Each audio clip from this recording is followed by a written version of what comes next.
Giants a playoff victory in San Diego. Everybody, welcome in. Ben and Woods, 97.3. The Fan, look who's back in town.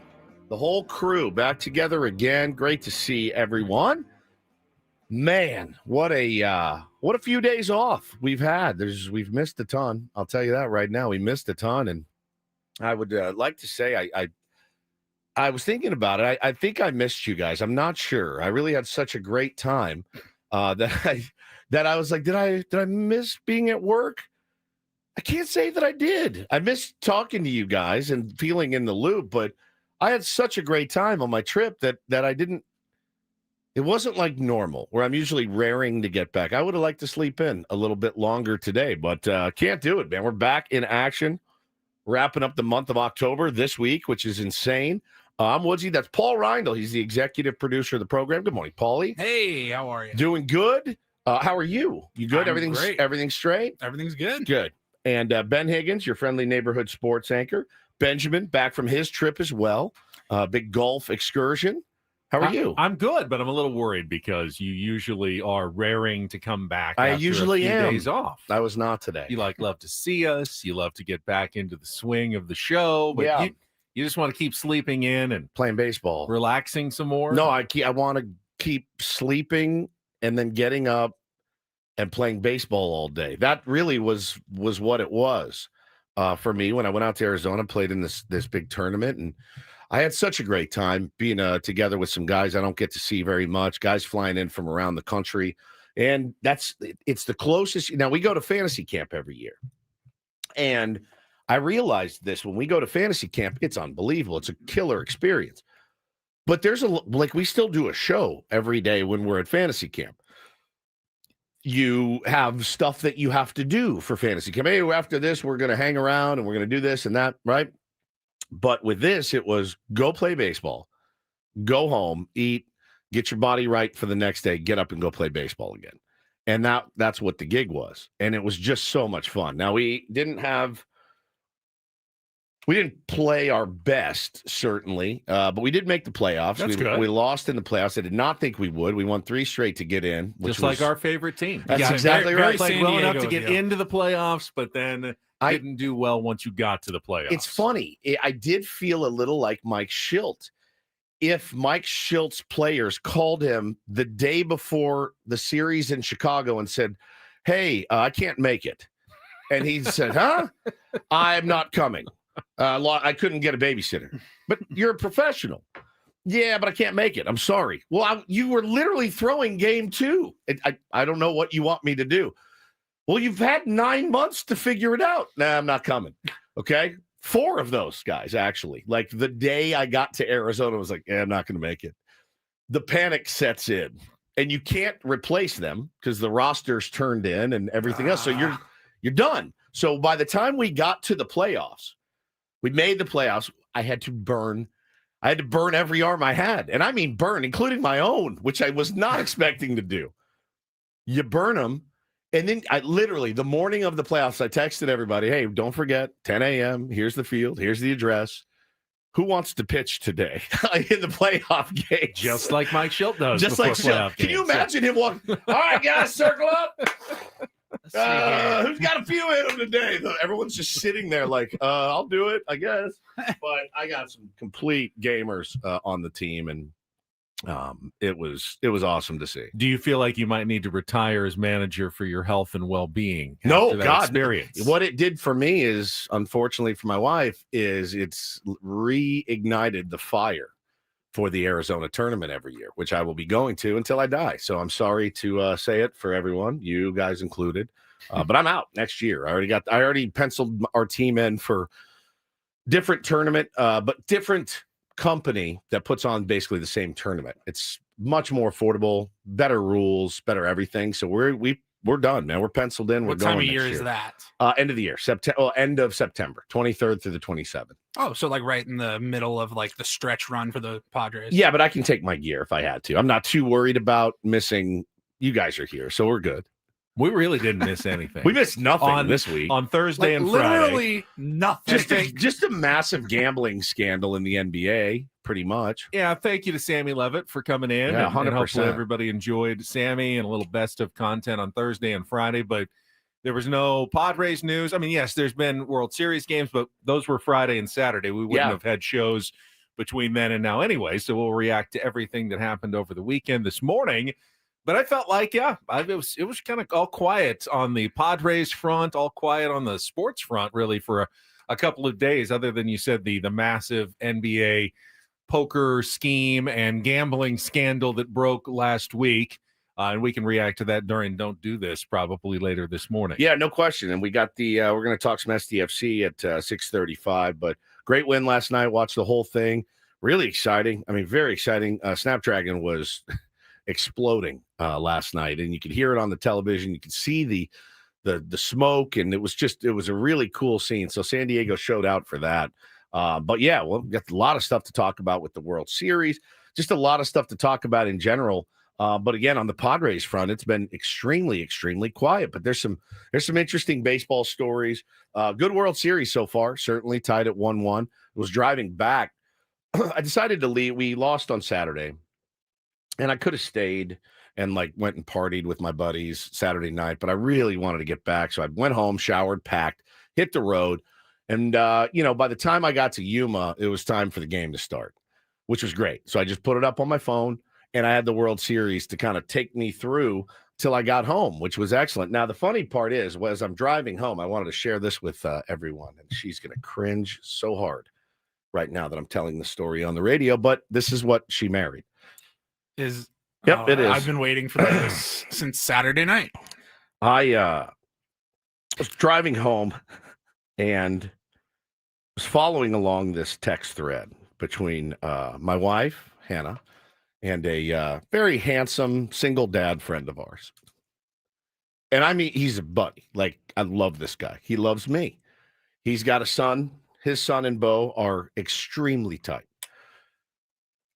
And that afternoon, early in the afternoon, he had texted a thread with me and Hannah on it and said, "Hey, any interest in checking this out tonight with the kiddos?"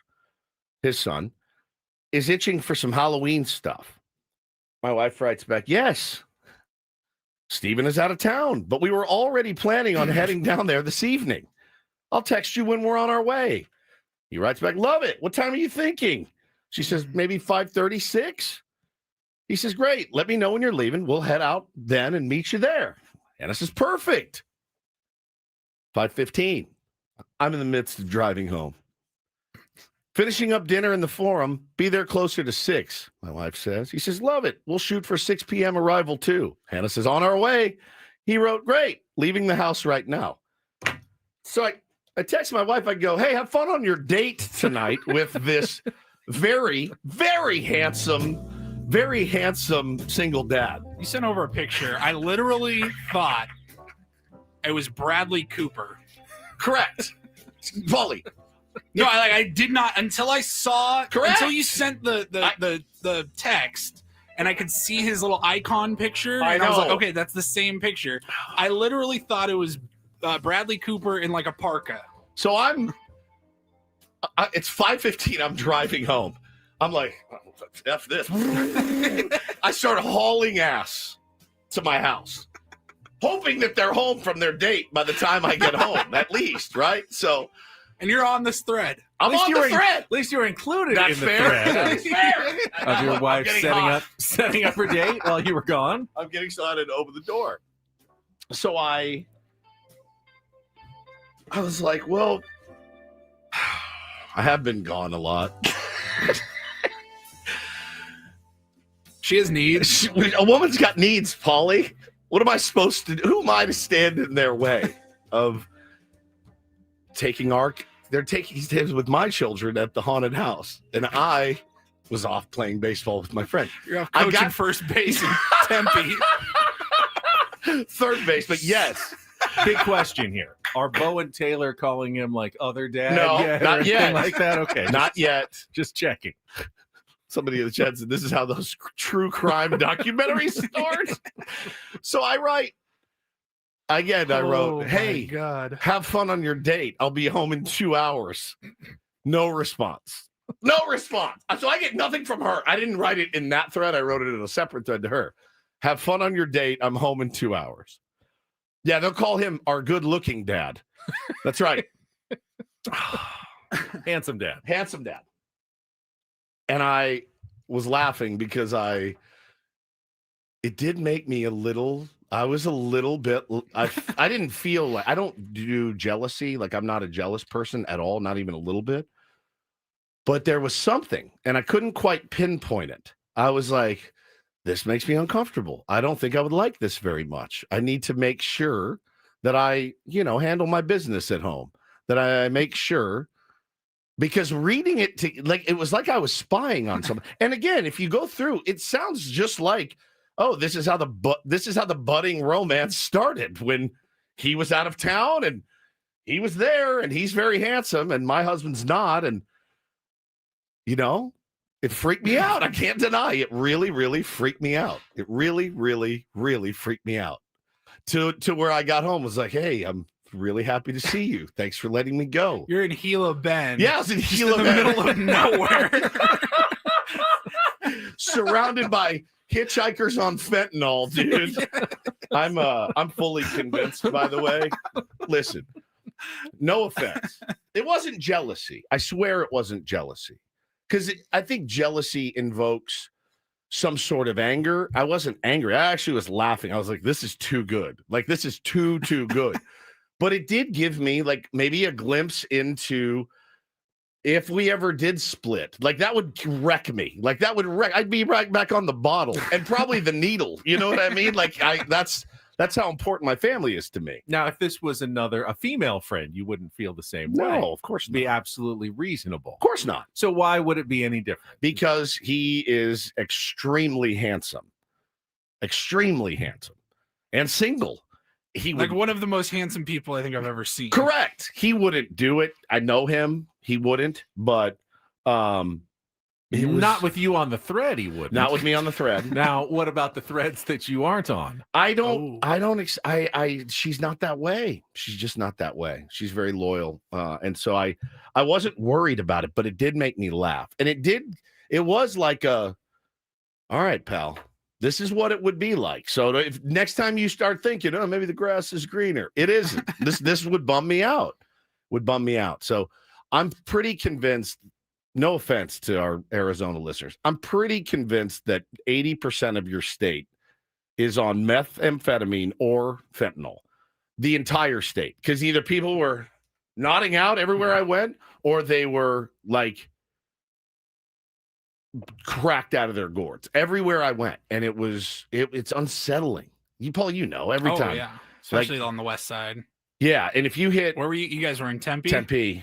Yeah, and it was like the grocery store guy that was putting our stuff away. He was falling asleep. I'm not joking. He was putting our stuff away. And he was like, and the lady's looking at me, shaking her head. I'm looking at her. I'm like, we had talked about should it I get in there and do on it? Our last trip out there, which would have been, I guess, spring training last year. And when we got in to Phoenix, we had to go to the grocery store right away. Yeah. And you were like, just like notice it now. Yeah, just and watch I was like it. Looking around. I'm like, this is like the wheelchair capital of America. Yeah, everyone's in a wheelchair. Zipping Everyone around. is on drugs. Yeah, the whole place. Like it's just a really weird.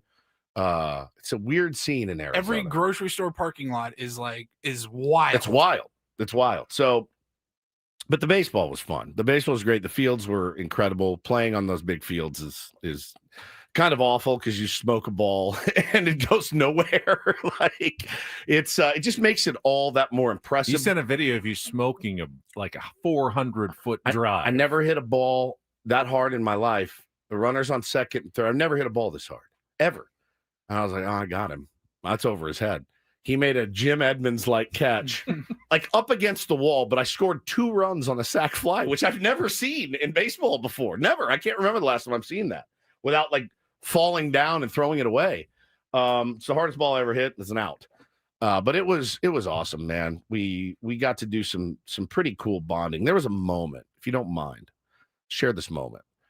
And I want my wife to listen to this because I know she's not excited about, well, maybe she's more excited about me leaving next year. She's planning another date with a very handsome guy. But there's a friend of mine. I've known him since I moved here, 15 years.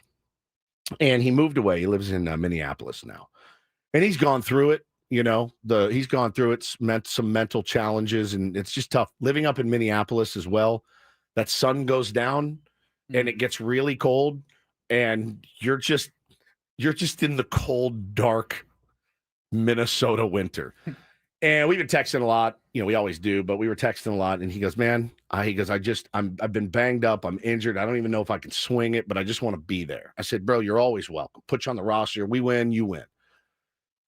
And he's an elite teammate, the best. We'll go get every foul ball. He's always just there, dude. He'll coach, like whatever you need. He'll hit grounders. He's the best. So I said, how you feeling? He goes, I feel okay.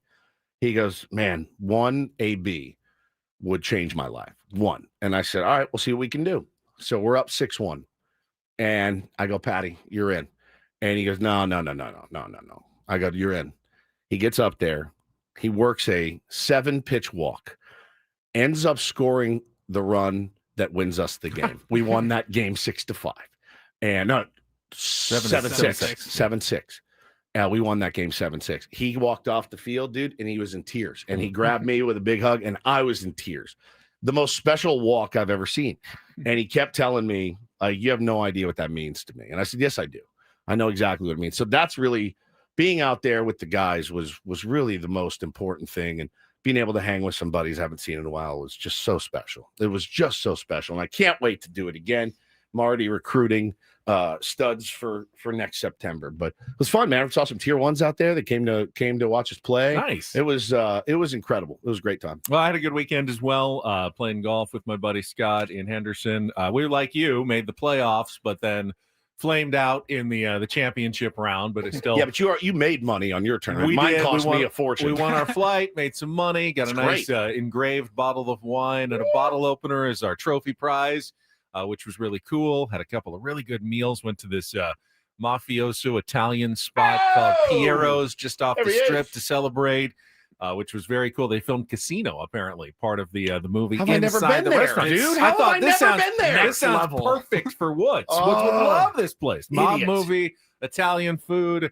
Had the veal parmigiana. It was it's like outstanding. just north of the Wynn Golf Course. Yeah, it's right by the Wynn Golf Course. Yeah, just behind the Wynn, and it was old school and really, really fun. So we had a good time. And then I got up early on Sunday yesterday, hit the road like at 5:15 a.m. just so I could beat all the traffic. Didn't stop all the way home. Good. Got home at 10 o'clock. It was one of the easier drives I've ever done. Man, that's I'm glad you got to do that too. My cup is refilled, certainly. But I just wish I was going to the field to play ball today. I'm happy to be here with the tier ones and you guys. But yeah, it's going to take me a minute to get back into the swing. I just, you get out there and you feel like I'm missing everything. I missed, most of the news. Like we just played baseball and that's it, and rested and then went and played baseball again. So we'll get caught up on everything. I want to talk about this gambling scandal for sure. But yeah, it's good to be back. And it was great to see the kids, man. I had to coach yesterday. I got to coach yesterday. Coach T-ball, which was awesome. But I wanted to make sure I got back, gave myself a little time to recover, get all the laundry done. I mean, the whole thing. I drove home, you guys, so I took the jerseys back so I can do this again. I don't have to get new jerseys every time. I had 25 stinky, sweaty, smelly jerseys in the back of my car on a 5-hour drive, 5.5-hour drive. My car smells like a toilet, like an actual literal. It was right after the game, too. All right, let's get a team pick. You need your jerseys before you leave. And they're yanking them off of the field, throwing them in my wheelbarrow, and then I'm throwing it in the back of the car. It smells like a toilet. And what do you do with those now? Wash them, keep them in a box, and wait for the next tournament. Correct. And you redistribute them next year. Redistribute them next year. That's exactly right. Because you cannot do this every year where you got to track down, hey, what size are you? And I'm bringing 25 jerseys. Hopefully they fit. And if they don't, oh, well, we'll figure it out. Paulie, wasn't that so much easier than Wednesday? Paulie and I had a good show without you on Wednesday, but foreplay was Why do you get so domed out? I don't know. Just shoot the ass. We were both like, would someone throw us a life preserver? Was it that bad? I'm just trying to make it through the first 20 minutes of the show without you. Yeah. He makes it so easy to get started on a Monday morning. Get it cranked up. Yeah, I don't crank your hog with Ben and Woods. Don't want to get too like it was Wednesday high of an last opinion week. of yourself, but we were We were struggling. Yeah, no, just gonna get in the car. I'm gonna stop at literally Costco gas nothing station. happened. Nothing happened. And we're just sitting here, just like anyone got any We topics? Anything we to made talk fun about? of you. Come We on. made fun of you in the time change in Arizona. That's about all we had. I told you guys. I sent you a video on the I way still, back. I still think it's user error. It's not. I told you. I showed you the video. When I came back, my damn clock switched on me, and that's what got me. I thought my car would know and be right. It wasn't. We got about 2 minutes worth of content out of that, and then dead for 22 minutes. Man, I mean, if all I'm good for is foreplay, I'll wear it. That's fine. That's good. it's not all you're good at. It's not, but It's something you're really good at. It is It's not all really, you're really good for. nice to have you back for foreplay to start out the week. And good it to should be be a back. good week. We'll set the menu for the show coming up, but remember we've got Halloween coming up this Friday. You're so which will be nervous. fun. I just found out that you have ordered costumes, but I don't know what they are. Oh, yeah. I know what mine is. Paulie knows what his is, but you don't know what yours is, which always. It's not a surprise party. It's Halloween. Yeah, it's and I asked, tradition why at this can't you point. just tell me what I'm going to be? No, I find out That is a Ben Friday and Woods morning tradition. when I get there. You show up and get dressed. I feel like if you would take more initiative on your costume and come in and say, I've got my costume. I got a then- great idea, Then guys. Paulie and I would say, okay, great. We can't wait to see it. But every year he's like, I don't know. Maybe I'll dress up as like a, I don't know, whatever, golfer. And I'm like, no, you got to put some What if effort I'm like a into it. news anchor, but instead I wear these types of glasses? We're like, oh yeah, totally. Next year, if you come up with your own costume, you can wear whatever you want. Fair enough. Anything, Big Bird, you can be whatever, Grover. Nobody cares. But since every year he's like, I'm not doing anything. We're like, okay, then you have to wear what we give Do you want to be a Labubu, Ben? we can make that happen still. freaking Labubu? God. Amazing. All right, let's get after it. All right, let's get after it. We will check traffic to start the week with Kelly. Then when we come back, we'll set the menu for what we've got coming up on the program today, and we will jump right in to a playoff victory here in the city of San Diego. Nice job last night by SDFC as they opened the MLS Cup playoffs with a 2-1 win over Portland. We'll talk about that and then get into some Padres talk and more. Again, not a lot happening. Going to have to read some tea leaves in the offseason of what's going on with the Padres right now. It's all coming up with Bennett Woods and Paulie on a Monday morning on San Diego's #1 sports station, 97.3 The Fan.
Hey player, this is all yours. This room with this view. This speakeasy with this cocktail. Hey, could you make that too? The spa with this. Ah. And this pool on this roof. This is all for you. The all-new Humul Casino Resort, now open.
Hey player, this is all yours.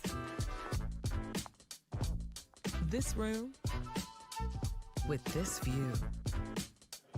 This speakeasy with this cocktail. Hey, could you make that too? The spa with this. Ah. And this pool on this roof. This is all for you. The all-new Humul Casino Resort, now open.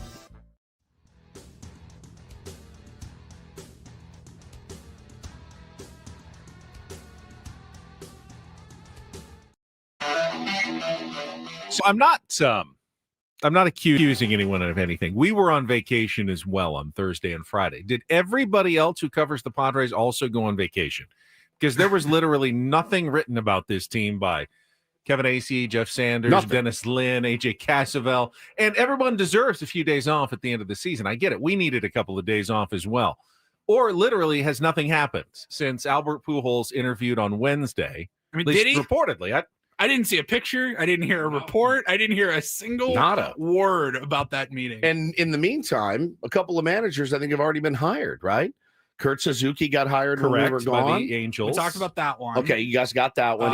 The Giants, is that officially? It's official. They've hired Tony Vitello. And then reportedly last night, Craig Albernaz was hired by the Baltimore Orioles, who were also kicking the tires on Albert Pujols as well in their managerial search. Yeah, there was some, I think, mutual interest there, but they ended up going with Albernaz. I don't know that Pujols even interviewed with Baltimore, but look, I don't know how to feel about any of this, to be honest. I had 25 guys ask me, what do you think? Where should we go? Is Pujols the right decision?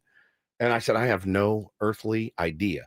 What I didn't know was anything about Craig Albernaz. Last night, I texted you guys and go, oh, obviously, Orioles are going to go with Craig Albernaz. As I did a little bit more digging. Seems like a pretty decent hire, a forward-thinking hire, but it will be a manager with no experience, but a young manager, and a young manager that was a catcher in the Rays organization, right? So, and then with the Giants and then the Guardians as well. So, the Guardians coaching tree is a pretty good one. Guys have split off of that and been fairly successful. Ruben Niebla being one of them. But yeah, Benny, I looked at it and I went, well, are we dragging our feet or are they making hires too quickly? I don't know the answer and only time will tell. But I also think I'm sitting here going, well, the Angels were already paying Albert Pujols. Now, we don't know if the interest was not like if he didn't want to do it. They went with Kurt Suzuki instead. The Orioles were interested. We don't know that he interviewed or didn't. And now they've gone with Craig Albernaz. Are the Padres the third choice for Albert Pujols, or where does it stand? Or are the Padres so close deep, and deep in the process that they just decided to move on from Albert Pujols and those other organizations going, we think he's going to San Diego anyway. I could see it going both ways. Absolutely. I mean, it's pure speculation at this point, but I asked you guys the question off the air. I would love to know. And I think we've asked guys before. I think we asked Skip when he interviewed with the Marlins, what's it like to sit down and interview for a manager's position? And I wonder, Albert Pujols, with all of his accolades, his MVPs, his 700-plus home runs, does he put together like a presentation, or does he just walk in and be like, hey, how you doing? And just sit down. Like, what do you got? What do you want? What do you want to know? What do you want to know that you can't see on film? Right? Do they throw scenarios in them? All right, second, third, one out. I would hope so. Like, hit his hand on the table a little too hard. Oh, sorry. Those World Series rings, they're a little loud. Being a great player and winning a World Series does not at all guarantee you're going to be even a good manager. It doesn't mean anything. You have to prove that you have the acumen and the desire to really put in the work to be a good manager. Right, but he or seemingly all of these potential candidates don't have managerial experience. So what are they supposed to do? They put together a big, long presentation about how they will manage, every detail laid out. Like, here's how I envision, setting up spring training. Here's how I envision, collaborating with the front office when it comes to lineups and stuff. They will go through these discussions during what are usually long interviews. I mean, AJ Preller is known for multiple hour sessions when he is talking to managerial candidates, which he's done many times now in his career as a GM. I would think that Albert Pujols needs to do the same. It's not simply, here's my resume as a player, take me or leave me. You have to at least show that you want the job, because it's not an easy job. As Mike Schilt has shown us, it takes a lot out of you. And you have to have the desire. You can't go in and, hey, this was fun for a couple of months, but this is a lot more work than I thought it was going to be. You don't want to be stuck with the manager who realizes 2 months into his tenure, this is more than I bargained for. I've bit off more than I can chew here. Well, and that's the thing that maybe scares me a little bit when you have such a such a Hall of Fame resume and career that Albert Pujols did, you've done that grind so many times. So, okay, but you're used to it. You're used to 162 and the grind that it takes. But I think it's way different for a player than it is a manager. There's constant media. There's constant scrutiny. There's less physical grind, more mental grind. Yeah, no doubt. No doubt. I just don't know. I don't know. But I do know that he's got relationships with guys on the team.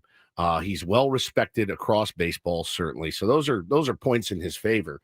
But man, managing, when you throw at me, Woodsy, will he manage the Dominican team? I'm like, that's a couple of weeks of managing, a lot of all-stars. This is completely different. You're managing a bullpen. You're managing guys you don't know. I'm not saying there's a right answer or a wrong answer. There's names that are getting thrown around like crazy. Don Mattingly is a name. He's done it. He's managed. He didn't do a very great job at it, but he's done it. He knows what the grind entails. Not saying that Albert doesn't or can't. I just don't know. I do know one thing, and it's very simplistic. You got to get this one right, guys. This one's got to be right. It just has to work. It's got to be the right manager. I mean, does it? Yeah, it does.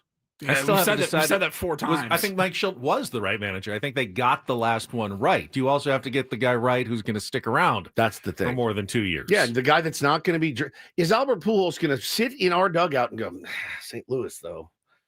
Ozzy, they're over Ollie Marmol. I mean, doesn't this make more sense to me? Managing in St. Louis with a place that I'm already beloved. Doesn't that? I mean, are we going to run the risk of somebody wistfully looking Bob across? Melvin seeing his dream job in San Francisco? Are we going to run the risk of him sitting in the visitors' dugout at New Busch? It's 114 on the field. There's 75 people in the stands, and he goes, I could bring this organization back. Is that something we need to worry about? I don't know. I'm just saying we are traumatized here. We're traumatized by one manager saying, my mental health, I can't handle it. And the guy before him saying, my dream job is across the street. I don't know about you guys. I'll speak for myself. I'm traumatized by it. That's why when I say it's got to be the right guy, I don't mean the right name. I don't mean the right resume. I mean the right human that says enough is enough. It's time to take this team of those talented guys to the promised land, or at least close to it. I mean, we can live with winning a division, winning a pennant, but ultimately the goal is a championship. And ultimately the guy is invested 1,000% to take this much maligned franchise to the promised land. That's what we're asking for. Commitment. And I'm not saying Albert doesn't have it. I'm not saying that Don Mattingly doesn't have it. I'm not saying that Carlos Beltran doesn't have it. But it's got to be right. That's why I say it needs to be right, Paulie, not because I don't disagree. There won't be another one. There will be. I promise you guys this. There'll be another manager in the next 10 years. That I can promise you. Okay? So, but in this era of Padres baseball, it's got to be the right pick. We will talk more baseball, Padres, and World Series coming up in our 7 o'clock hour. That is just about 20 minutes away, as we are now tied 1 game apiece, heading to L.A. for Game 3 tonight. My pick's already wrong. Dodgers in a sweep was wrong after Dodgers the first 5. I'm good. I'm alive. Still alive. Yeah. We'll talk about the series. We'll talk more about the Padres. We'll have our Padres smorgasbord coming up in our 7 o'clock hour. At 8:35, Craig Elston, our friend, will join us from the Padres Hot Tub Podcast, Chromaniacs. He was at the game and all his regalia last night. And we'll talk more SDFC. We're also going to get to that coming up momentarily. And our regular features here on a Monday. Don't do this at 7:20. Take on Woods at 8:20. Still have those Jerry Seinfeld Las Vegas trip tickets to give away in our round report in our 9 o'clock hour. We also will be giving away before the end of the program a 4-pack of tickets to Snow Jam at the Del Mar Fairgrounds, plus a $100 gift card. And that's good for all 3 days of Snow Jam, San Diego's a massive ski and snowboard expo that's coming up in just about a week and a half. So maybe that's Hannah and the kids can meet up with any other single dads. Maybe it's a great family outing for some people. So we'll get to all of that coming up, but we'll start with the playoff win last night at Snapdragon Stadium. We'll get to that right after a check of traffic here on 97.3 The Fan. From the 855 Get Ross Traffic Center, protecting San Diego after accidents or injury, here's Kelly Danick.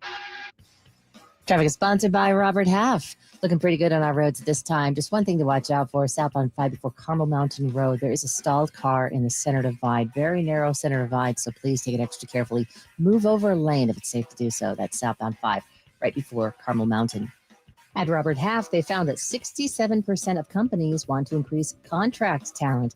That's why the recruiters' expertise and award-winning AI work quickly to find the candidates you want. At Robert Half, they know talent. Visit roberthalf.com/talent today. I'm Kelly Danick with Ben & Woods, San Diego's #1 sports station, 97.3, The Fan. And this hour on The Fan brought to you by Toyota of Poway, voted San Diego's #1 Toyota dealer by USA Today. With APRs as low as 0%, tons of new Toyotas on the ground. No tricks, only treats during the Trucktober sales event happening now, only at Toyota of Poway or online at toyotaofpoway.com in the heart of San Diego. So one thing we did miss a little bit, on the last day that you were here last Tuesday, we interviewed Mikey Varas. Yes. You asked him about Chucky Lozano's status for the game. He deflected, kind of said we're handling an internal matter.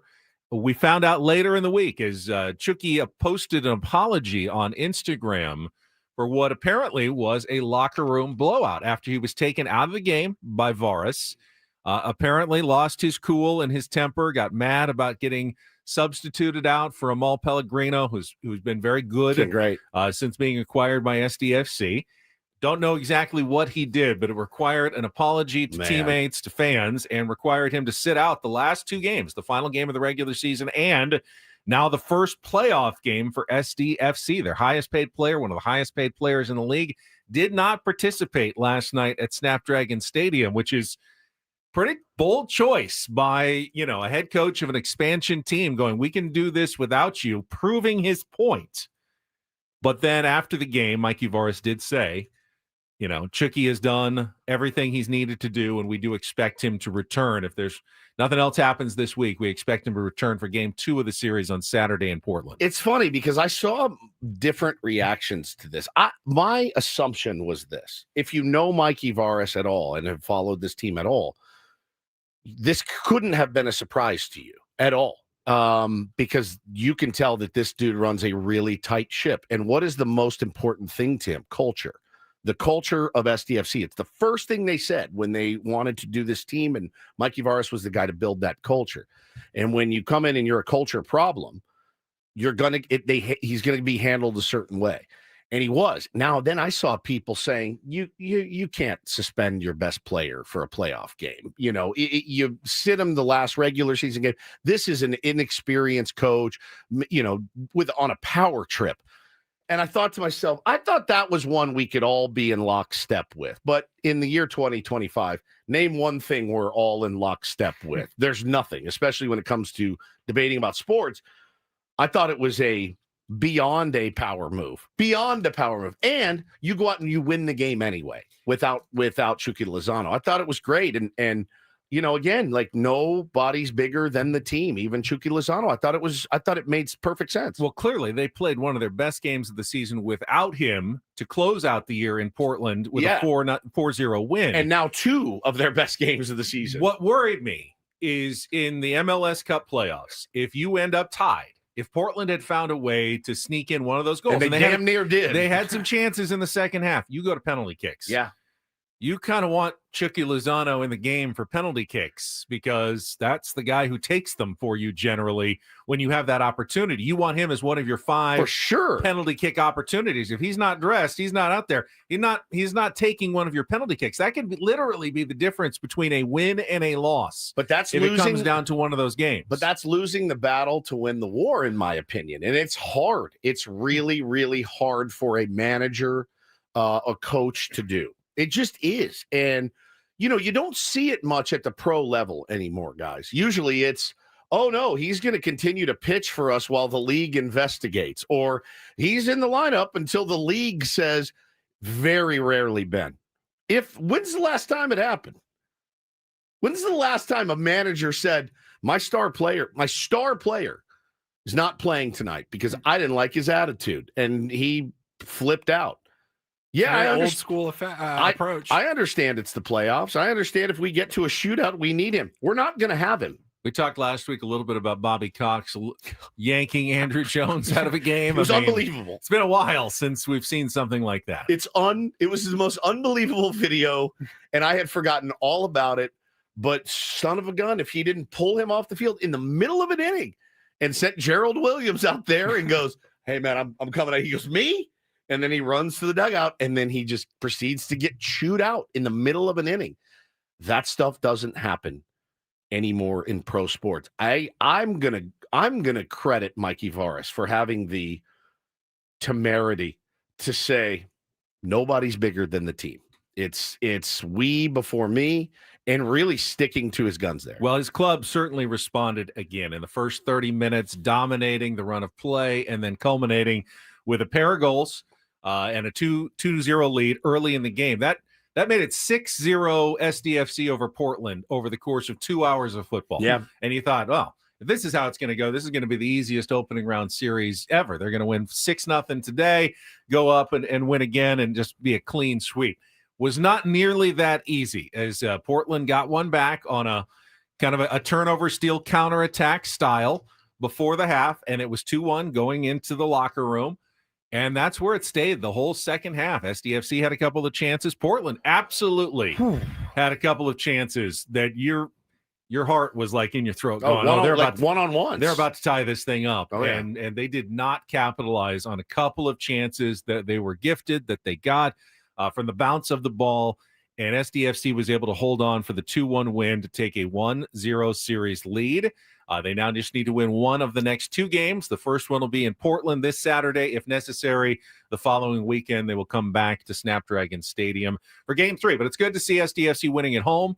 Have not done that much. It was only their second home win since like July because they've been such a good road team, but have not been winning as much as home. And the atmosphere, Paulie playing it in the YouTube stream, was electric last night. Electric at Snapdragon Stadium. It's pure joy. It's pure joy. It looks like the Oasis concert I was at in England. I mean, it's the smoke flares and people just throwing water, dancing around, having a great time. It was awesome. It was awesome. It was, listen, my frame of reference for soccer is 7-year-olds. It's much more enjoyable to watch these guys move the ball around the way that they do it. It's pretty incredible. And I did you get a sense, Ben, and again, me knowing less than nothing, you saw how they attacked in the first, and you're like, it should have legitimately, there was a chance for it to be 4-0 after about 12 minutes and just run away with it. And, credit to them. They made some stops, and then they made some adjustments at halftime, and then they were on the attack. Did you see anything where you went, oh, we've kind of changed the way that we're playing a little bit, playing a little tight or scared or anything like that? Just in my, layperson soccer analysis, I would certainly think Portland is going to come out with a different strategy the second game. Of course. More pressing. They're not going to let SDFC just control the ball and tempo the way they did in the first half. They were much better off when they were pressing a little bit further. Yep. They did give up a couple of chances off that, which is, you've got to take advantage. SDFC didn't take advantage in the second half. They didn't score on any of those opportunities. And Portland got many more chances by being a little bit more aggressive defensively, getting into those passing lanes that SDFC just looked so sharp in the first half. And they looked a little sloppier in the second half on those. Like they were just holding on, watching that clock, like tick, tick, tight, tick, tick, tick. Can we get to 90? Can we get to 90? Can we get to 90? Worked out in the end to get the win, but I would imagine it'll be a different scenario, different strategies in place, because this will be the third straight time they've played each other. That's crazy, dude. After finishing the regular season, potentially with a fourth straight time if they need so. Yeah. Coming up in Game 3. Dos Santos was awesome, just incredible. Made some huge saves. Anders Dreyer is unreal. Just watching him play is unreal. He's an unreal soccer player. We had a great time. We watched it as a family last night before the kids went to bed, and I watched every single second. It was pretty electric stuff. So congrats to SDFC. Good to see the Padres represented as well, with part owner Manny Machado handling the pregame flow with the ball, the ceremony. Ramon Laureano was there in the box with him. Jackson Merrill created a little stir. He put him up on the big screen and he chugged a margarita, it looked like, during the game. Who chugs a margarita, I don't by know. the way? 21-year-old. That's it. You're right. You learn, Paulie. At 50, you're like, I would just have been tiny little sip and hold it up. I'm not trying to get brain freeze like a I madman. think if anything, you just dump it on your head. On your head, yeah. But But everybody still goes nuts. To take a margarita to the dome fast it's an amateur move, man. That's a rookie move. So good. Plus, he was at a wedding like over the weekend as well with friends. So I'm sure, Jackson's probably sleeping in this morning, I would think, after everything that went on. I would imagine. But yeah, great job by SDFC getting their first playoff win in franchise history. This season has been something special and memorable and way more than I think any of us could have possibly hoped for or expected. When we first found out we were getting an MLS team, it was like 2 years ago that we found out we were getting a team, and now here they are. 1 win away from the quarterfinals and 4 wins away from a potential championship. Like they could win the championship this year the way they're playing, and that's absolutely stunning. Sorry, I'm responding to people in the chat. That's all right. We are at the end of the first hour. We will come back, and we will shift our focus to baseball, including games 1 and 2 of the World Series. A split in Toronto, heading back to Los Angeles for game 3 tonight at 5 o'clock at Dodger Stadium. Our thoughts on the World Series and more. Don't do this as well. Coming up in hour number 2 of Ben and Woods on San Diego's #1 sports station, 97.3 The Fan.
Padres fans, did you enjoy the 6th inning on Friday night? I did, and that was great. As the Toronto Blue Jays took Blake Snell and the Dodgers bullpen to the woodshed with their 9-run inning en route to an 11-4 win in Game 1 of the World Series on Friday night. Of course, Addison Barger with the first pinch hit grand slam in World Series history off Anthony Banda. Alejandro Kirk with a 2-run home run to cap that inning. Before that, it was pretty low scoring, exciting game. Dodgers took a 2-0 lead, and then Dalton Varsho tied it with the 2-run home run off Blake Snell, he wasn't as sharp as he was back in the NLCS for sure. No. His command was not as good as it was in previous postseason starts. You know, he is a guy that relies on getting a lot of chase. And the Blue Jays are not a team that chases. So that little chess match in and of itself is like, oh man, if I leave the changeup up, they're gonna hit it. And they did. If I can't get them to swing at that, slider that he bounces in the dirt, that you as we as layman casual fans, how many times did we say when we were watching him pitch, just lay off that, just don't swing at that pitch? Why does everybody swing at that pitch in the dirt? Because it looks like a strike 95% of the way there, and then it just dies because he's got really good stuff. But the Blue Jays do not chase, and when they hit a mistake, they punish mistakes. So they're really kind of an elite performing team in that respect. But yeah, if he doesn't get chased, Ben, he's going to be not a pedestrian pitcher, but he's still good. He's still good. He just wasn't. They grind that first inning, 29 pitches or whatever. That was vintage Blake Snell as far as Padres fans are concerned. And he did look for the first time in a month, he looked a little bit rattled. Just couldn't put him away. But Savage was awesome too. He gave up the 2 runs, but got through the 4 innings. And then because of the Giants 6, they were able to use the back end of their bullpen. We saw Eric Lauer in the game at the end. And unfortunately, though, I think the Blue Jays really had an opportunity then going into Game 2. They had gotten into that Dodgers bullpen. They had hit it around hard. They needed to get to Yoshinobu Yamamoto and get him out of the game. And boy, in the first couple of innings, it looked like they might. Remember, first 2 guys reached. It was first and third. Nobody out in the bottom of the first inning. And you had a sense for a moment that, okay, the Blue Jays might actually do this thing. But Yamamoto got out of that first inning jam, got through the first 2 innings, had like 46 pitches or something. Thought, well, at least they're going to get back to that Dodgers bullpen. No. And then they did nothing the rest of the game. Nothing, literally nothing. He set down 20 in a row. To end the game. 20 straight batters came up. 20 straight batters went down. He's outstanding. He might be, as I quickly access every starting pitcher I've ever watched in my life, he's in the top 10. Maybe top 5. He is so dominant, and he's got 6 pitches that he throws to every quadrant. He can throw his sweeper to out and away and up. He can throw it down and away. He can throw it up and in. Going 97 to 78 on the changeup. 6. They said there was one 98 mile an hour heater and a 64 mile an hour curveball. Good luck. Good luck. They showed where there was some graphic that showed, this is when the fastball gets on you at start. They both start here. And this is where the fastball is. And then before that curveball starts to break, this is where it is. And it's a difference of like 30 feet and 30 miles an hour. Good luck, guys. Like you're up there guessing every single time. He's unbelievable. I mean, you can't watch him pitch and go, all right, I'm not impressed. Very impressed with what that dude does. You heard a number of times the Padres brought up in that, hey, yeah, Yamamoto struggled in his first start. Yeah. Padres got to him in that game, but since then, last year's playoffs, he was their best starter after that. And then, of course, this year, 2 straight complete games in the postseason in the year 2025 is nuts. It's insane. It's absolutely nuts. And by the way, Kevin Gausman was very good. He retired 17 straight at one point until Will Smith's tie-breaking home run in the 7th inning. It was a really good game. The Blue Jays had their chances, but they just could do nothing against Yamamoto, and the Dodgers did what they needed to do in that game, and that is get the series back to L.A., even at a game apiece, taking home field advantage. And, of course, as you get deeper into each team's rotation, the Dodgers' advantage grows. With Glass now with Ohtani in games 3 and 4.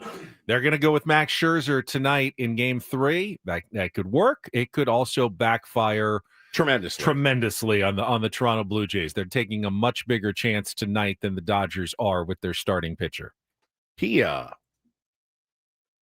You feel like you caught a little bit of lightning in a bottle with Max that last start out. I mean, you heard it all. Oh, we're turning back the clock tonight. I mean, are the Dodgers a team you can really turn the clock back against? They're so good. They're disciplined. The top can get you. And the top, Ohtani hasn't done much in the series. He had that RBI single. He had a homer. Yeah, he had a homer. Hit the home run, but it was 11-2. 11-2 home run. But, they're not crushing you. It's the Will Smiths. It's the Max Muncies. It's those guys that always seem to come through for the Dodgers in the postseason. There's just no let up. So I don't know, man. I'm not super confident if I'm a Blue Jays fan tonight with Scherzer on the bump, especially against Tyler Glasnow. Now, again, decent matchup, I think, for the Blue Jays. Glasnow's around the plate. They punish mistakes. If he can mix it up, maybe pitch backwards a little bit, he could get them back on their heels. But I don't know, man.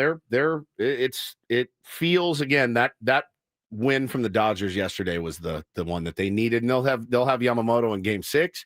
If it gets to game 6, it's tough sledding, man. Yeah, it is. The interesting game will be now game 5, when presumably Blake Snell's turn will come back in the rotation. Can they do that again to Blake Snell? Will Blake Snell be able to make adjustments? The Blue Jays need to win at least one of these 3 to get it back to Toronto. And even if they do that, as you said, they'll still have to face Yamamoto in game 6, who's been so good, especially on the road, every postseason game. I mean, you're certainly happy if you get it back to Toronto. You did that in the ALCS. You got it back down 3-2. You won your last 2 games. You'll won it all. You'll be on your home field. Game 6 and 7 can get kind of crazy because it's baseball. Anything can happen. But you have to find a way to win at least one of these 3 in Los Angeles to get the series back. And the bats explode like they did. They really had one good offensive inning in the whole series. It was great. It was an unbelievable inning. But outside of that, the other 17 have been pretty quiet for the Toronto Blue Jays offensively. That's not going to get it done in Los Angeles over the next 3 games. And I saw a lot of people talking about this guy. Did you guys see the articles about David Popkins? Is a name that I had briefly heard at the beginning of the year. My friend that I played ball with, Brendan Walsh, texted me, and he said, hey, San Diego kid gets the gig in Toronto as their new hitting coach. And I said, oh, cool. I didn't think much about it. I thought to myself, he'll have some tools to work with. Vlad Guerrero, Bo Bichette, guys like that. They're good players there. Apparently this guy, Benny, is the new hot guy. And you see this every year, right? Teams make the World Series, but they have spent so much money. I think they said $90 million or something to that effect on redoing all of their hitting labs and analytics. And they got a couple driveline guys in there, the driveline hitting philosophy. And look at them now. And this guy Popkins is a really interesting dude, really, really interesting dude. And he has reworked the entire offense of the Toronto Blue Jays in a year. I was texting with Walshy yesterday. He's like, hey, end of the year, let's try to get him on Ben and Woods. I said, I'd love to get him on. I'd love to talk to him because it's so hard to cut through the noise when it comes to hitting and philosophies of hitting. And what he's done, though, is proven to work, at least for this year, for these guys. You read this stuff and you go, oh, man. Like Dalton Varsho had a comment. He said, it used to take the Blue Jays, like the previous regime, would take them like a month. If I was going poorly, to get me back on track where I felt comfortable, it takes Popkins 2 days. It gets me dialed back in, and I'm back driving the baseball. So you read it, and it does give you a little bit of a sense of, oh, man, we're still so far behind, and yes and no. I don't know. In terms, we talked about it last week. The Padres and the Blue Jays are the most similar offensive philosophical teams in terms of making contact, driving the ball. The Blue Jays just did a much better job of adding the power and the slug to it that the Padres were missing this year. But philosophically, the Padres are already trying to go down that same path. So they're ahead of the curve in that way. Not necessarily, because one of the things that was one of the worst parts about the Blue Jays game last year was pulled home runs. That was the worst. They were like 28th or something. They went from 155 pulled home runs to 186. That's the equivalent of adding a 31 home run a year guy to their team. Has every expert, and again, I know nothing about hitting at the big league level, zero. What does every expert tell us? These guys got to pull the baseball. What is their philosophy? We got to go oppo. We got to find the gaps at Petco Park. No. You have to pull the baseball to hit a lot of home runs. Our philosophy stopped trying to pull the ball. We got rid of guys that would actually pull the baseball out of the yard.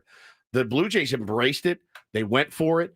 And like I said, added 31, basically an invisible 31 home run a year. And the Padres did the opposite. They had hit 190 home runs, and they pretty much lost 31 or more home runs, and they did not pull the ball as much. Again, some of it was, losing a guy like Kyle Higashioka, who pulled, I think, every single one of his 18 home runs or whatever he hit for the San Diego Padres. They're going to need to find that pull home run power again next year. Yes, big time. To be successful. This is so fascinating. I could talk about this stuff all day, so forgive me. Because as I try to learn more about hitting and teaching hitting and things like that, Ernie Clement says, who was, by the way, like a journeyman player. Now he's starting every day. He was a glove first guy. He's starting. Now he's hitting the baseball. He says it goes back to intent. We're not letting them get us out on a pitcher's pitch in the first couple of pitches. If I get out on a fastball down the middle on the first pitch, I'm okay with that. That's my intent. But if I ground out on a pitch that's 2 balls off the plate outside, that's not doing anybody any good. We have a good understanding of the zone. We're a bunch of grinders grinding out long at bats, really making starting pitchers work. They did that to Yamamoto early, and then that went away. I think Yamamoto started saying, here's my best, hit it, and he was getting those first pitch outs. And the 1, 2, 3 innings just started to stack up for him the later the game went, because you start to press.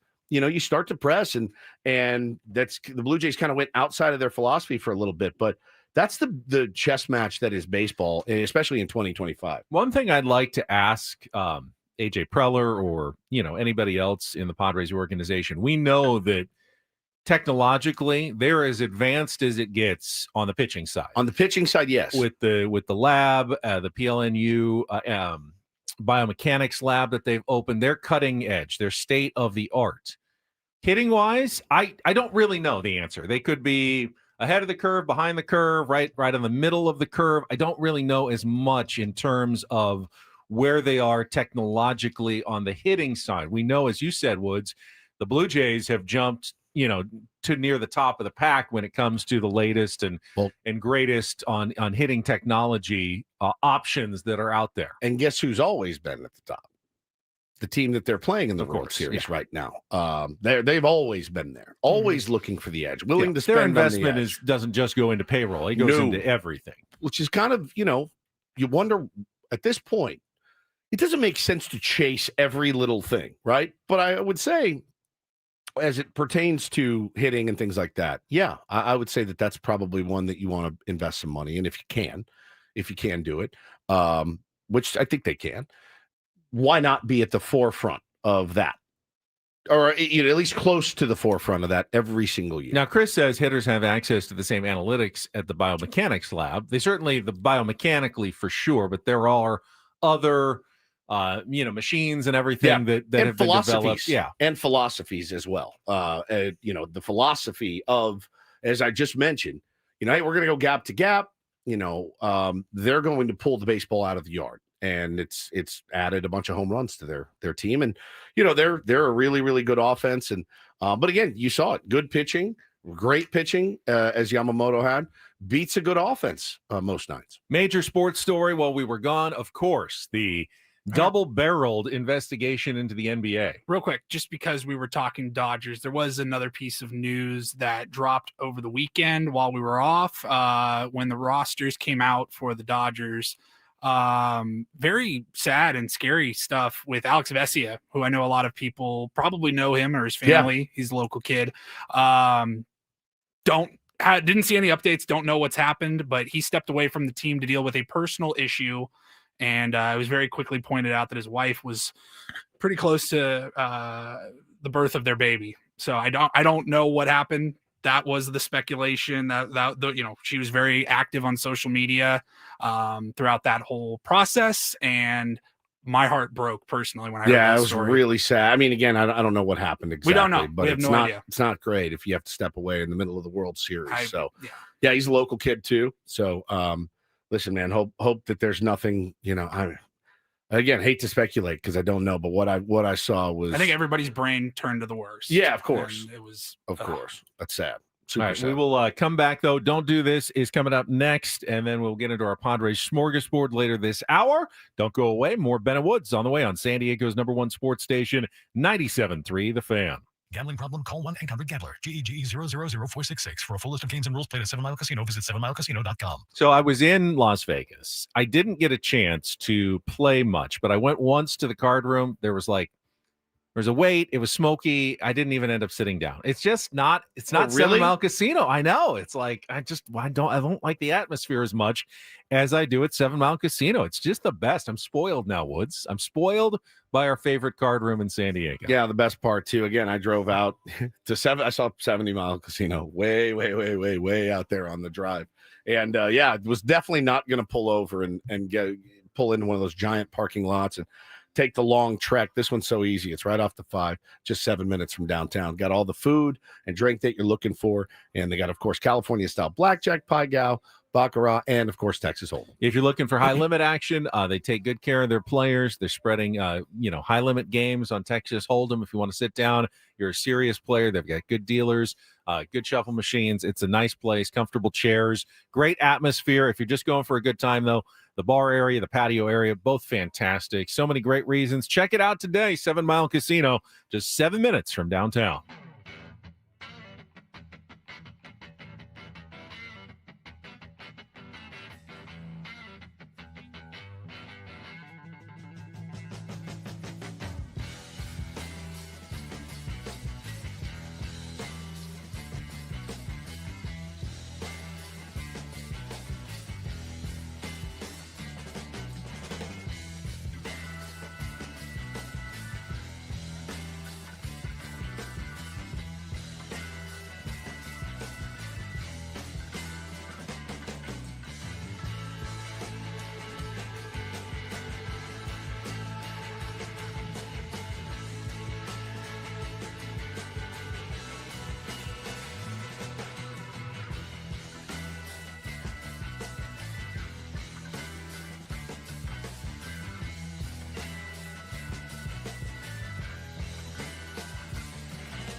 Hey, player, this is all yours. This room with this view. This speakeasy with this cocktail. Hey, could you make that too? The spa with this. Ah. And this pool on this roof. This is all for you. The all-new Hamul Casino Resort, now open.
Padres smorgasbord coming up at the bottom of the hour. First, though, don't do this. Brought to you by Trust and Will. Don't. Leave your entire estate, house, kids, and life savings up to chance if and when you die. Do. Set up a Trust or Will online at trustandwill.com. This is a lot more affordable than you think.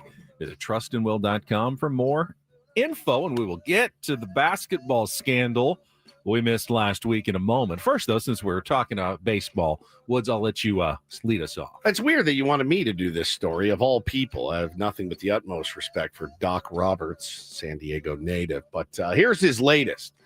This actually, I had to check it, triple check it, to verify that he actually did say this as a grown adult human man. And he did, actually. He was asked about the trip back to L.A. from Toronto. Dave Roberts said this, quote, "I don't want to get too far into it. I just arrived 30 minutes ago. So there were some delays. I don't know if there was intent or not. But man, the international stuff was a bear, but we made it. We made it." Why does he sound like Captain Sully Sullenberger after landing? Intent. The intent. Every playoff, he needs to find some sort of edge. To be, can you believe that the, people at the Los Angeles airport wouldn't want the Dodgers to get back in on time? Right. I You can't don't believe go through customs leaving. You Correct. go through them coming back into the country. To your own country. I don't know if there was intent or not. Dave, there wasn't. It's just travel sucks sometimes, especially international travel. Am I led to believe that he's thinking maybe somebody in Toronto had any sort of control over what happened at LAX? I think that's what he's saying. I don't know if there was intent or not. There wasn't. The whole world's not out to get you, bud. I don't know. You've Maybe got a $700 billion payroll. It really You're is good. them against the world, isn't it? No, it's him against the world. He just makes up stories every year to fit some narrative that everyone's out to get him. If you listen to the broadcast, the whole thing is one big slurp fest because you even have your broadcaster calling the games. Joe Davis giving me the oral history of the LA Dodgers during the game. It was insane. It was insane. The whole thing is one big slurp fest. And now he thinks that they're trying to stop him from getting home in the LA airport, by the way. Some guy tweeted, "My thoughts and prayers are with Dave Roberts and the Los Angeles Dodgers. I can't even imagine what it's like to go through customs. It sucks. I had to do it, but you wear it. That's what you do. You're going to be fine. Trust me. You got a great team. You got to pull this crap every single. Did one of the TSA guys throw a bag at him? Something like what story is he going to make up this year? Here it is. Now, it worked for him last year. Sure so did. I guess you're going with the old, I better do it again because it worked last year. Muncie going to run out there and be like, this one's for Dave. Don't you ever hold up our manager at customs. Here in Los Angeles, by the way, is where it happened. But, man, what drives me nuts. I don't want to get too far into it. I just arrived about 30 minutes ago. So there were some delays. I don't know if there was intent or not, but it just, man, the international stuff was a bear. I don't know if there was we made intent it. or not. Just in case you didn't believe the quotes. Correct. That's him actually saying those words. Our beloved Darnay Wow. Tripp tweeted, Rosenthal, the devious delay and the troubles of international travel. That will be the article that drops today in The Athletic. Holy cow, man. The Blue Jays do this all the time. All the time. Every single road trip, they got to go through it. It's unbelievable. He's unbelievable.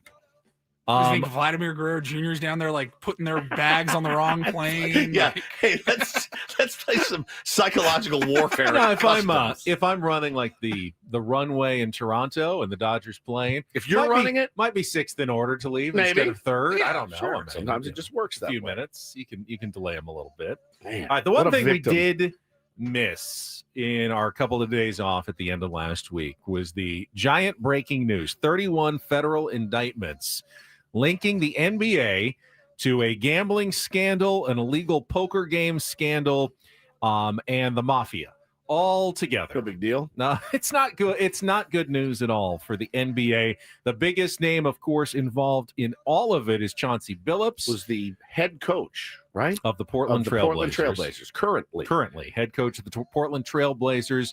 He's not accused of fixing any games, but he is accused of participating in illegal poker games that were rigged by the mafia. So they Very would bring in, the whales who wanted to play with celebrities like Chauncey Billups, but they had sophisticated cameras in the tables, x-ray tables, like special lenses in their glasses and contacts so they could see marked cards and they would know who's going to win the hand. The shuffle machine would tell someone outside of the game who's going to win the hand, who has the best cards, which cards are coming up, so they'd know. That's insane. So if the big whale has got the best hand, it's like, all right, we're folding.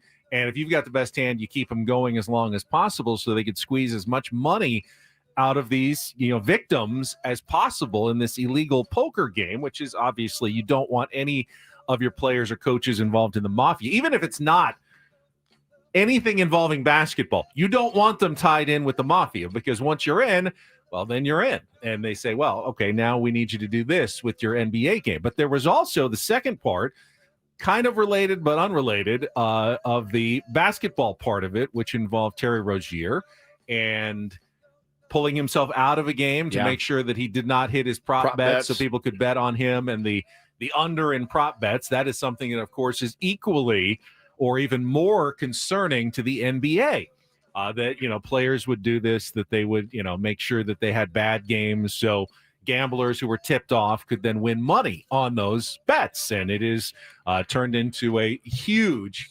massive story over the weekend. What's your thoughts? Well, I'm just glad I was on the right side of history and being so anti-NBA. I would never associate myself with such a league.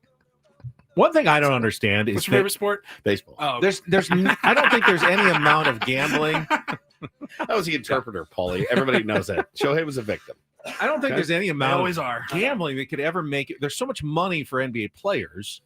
Like Rozier makes over 21 million. You're never going to make nearly that much I think in it's gambling. the juice, man. I think it's the chase. It's the. I think that's what gambling is all about. I think it's the chase, the juice of gambling. I think is what it is. Keep seeing ads for that app, Kalshi. Kalshi. I don't know. I never opened it. Haven't used it. Where you can like bet on the stupidest things, like real life things, and they're like, "Oh yeah, it's open trading all 50 states." And I just go, "We are screwing the next generations to come." Yeah, like everyone's gonna have a gambling addiction the way things are going. One of the odd things though about this story, you know who the FBI considers the victims in this, other than not in the poker game, but in the betting, it's the sports books who are actually the victims in this case. The casinos who are losing the money to the bettors in this case are considered the actual victims. I feel terrible for those guys. Which is weird. What is MGM gonna do? I know, which is a weird element to this story. You know, they're bilking the sports books, not any other players or anything when it comes to the gambling portion of it. I still do believe that this was always going on to a certain extent. Oh, big time, dude. The proliferation of sports gambling has actually made it easier to catch people who are doing this, because you can immediately flag unusual bets and high margins on something like why would so many people be betting on Terry Rozier in a meaningless late season game to go under 6.5 rebounds. Right. That's weird, and they flagged these things, and it actually has allowed I think a little more investigation and to stay ahead of some of it, but it's certainly exposing something that I think has always been an issue in sports, and now it's coming really to the forefront. And I don't know what they're going to do about it. I really don't know what they're going to do. They're talking about potentially getting rid of prop bets for players, but I don't see that happening. To be honest with you, it's such a gazillion-dollar industry. Oh, it'll still happen. It's still going to happen. Yeah, it's very, very strange. Let's get to some funny audio here and do this. DD mega doo-doo. You can like Terry Bradshaw, you can hate Terry Bradshaw, but one thing Terry Bradshaw is always good for, he gets his co-hosts, Ben, to look at him like he's a crazy person on multiple occasions. And it was no exception yesterday. He was sitting with Strahan and Howie Long, and he was doing his shtick. And apparently he sent a text to, well, he thought it was Andy Reid. It was not. But the thing that I would worry about more so in Washington is the other day I text Andy Reid and I got a text back and I thought it was Andy Reid, but it's some guy selling pigs. But it sounded good. I should have told y'all that, so y'all would have thought I actually talked to Andy Reid, but I didn't really talk to Andy Reid. I wish you could see the people behind the cameras, because they're like. He texted his pig dealer, he says pig, like his pigs. He buys pigs for his farms and stuff. And I meant to text Andy Reid, but it's my guy that. And I thought it was Andy Reid. It wasn't. But it's some guy selling pigs. It's my guy that sells me pigs. It makes pigs. it sound illegal the way he talks about it. Like, I got a guy. I got a guy who sells me some pigs on a street corner. Hey, do either of you guys have a pig, guys? So I need some. You got a big weekend. I need one. Come on. I'm going to the tournament with my buddies. Paulie, can we get your pig guy? Please. Just one. That's all I need is a pig guy. Howie Long's face was like, am I looking at an alien right now? How many ounces of pig is he buying? I need a big one. Loose pig? Loose pig, yeah, loose. But it's some guy selling pigs. Some guy selling pigs instead of Andy Reid. Just some guy. I loved it. I thought it was fantastic. That's Don't and Do to This for a Monday. That was Don't Do This with Ben and Woods on 97.3 The Fan. Getting some text from Adam. I wanted to clarify just on the Chauncey Billups, there is some thought that he was also tipping off people about who was going to play in a lineup. The old injury bit. So, yeah, who's going to sit. It is also the NBA against their rules to give any information out to non-essential personnel. To the mafia or any gamblers before that becomes public information, which is a no-no as well. And his description is part of the indictments that possibly the Chauncey Billups was tipping off people, at least, that, we're sitting so-and-so and so-and-so tonight. 20 years he's looking down the barrel of, man. 20. The guy was a head coach 10 days ago. Now he's in federal lockup. His lawyers are denying it. We'll see how long it takes to play out. Wow. Just wait for all the other names to Oh, start I coming know. through. I saw Kevin Garnett's name was Yep. in there. Antonio Gates. I saw. And Damon Jones, who's the other coach, the assistant Yeah. coach who's involved, really good friends with LeBron James. They've already issued a statement, had no idea he was into gambling, of course, but Yikes. you do wonder how deep and how far it's going to go. And again, my big question is, you say it's the juice. You're risking so much to win so little compared to what you have on the line. It's the only explanation. Like, It's the thrill betting, of gambling. I'm betting my multi-million-dollar salary, my Hall of Fame reputation to win another, I don't know, $5,000. It just doesn't make a lot of sense to me. It's but taking $20,000 and turning it into But again, $200,000. I mean, you watch The Sopranos, right? You watch The Sopranos. Yeah. Guy goes in, sits at a poker game, ends up losing $250,000, which he can't stroke a check for right away. They're going to juice him to death. It's going to end up being about $500,000. So they say, hey, instead of giving us the money, work for us.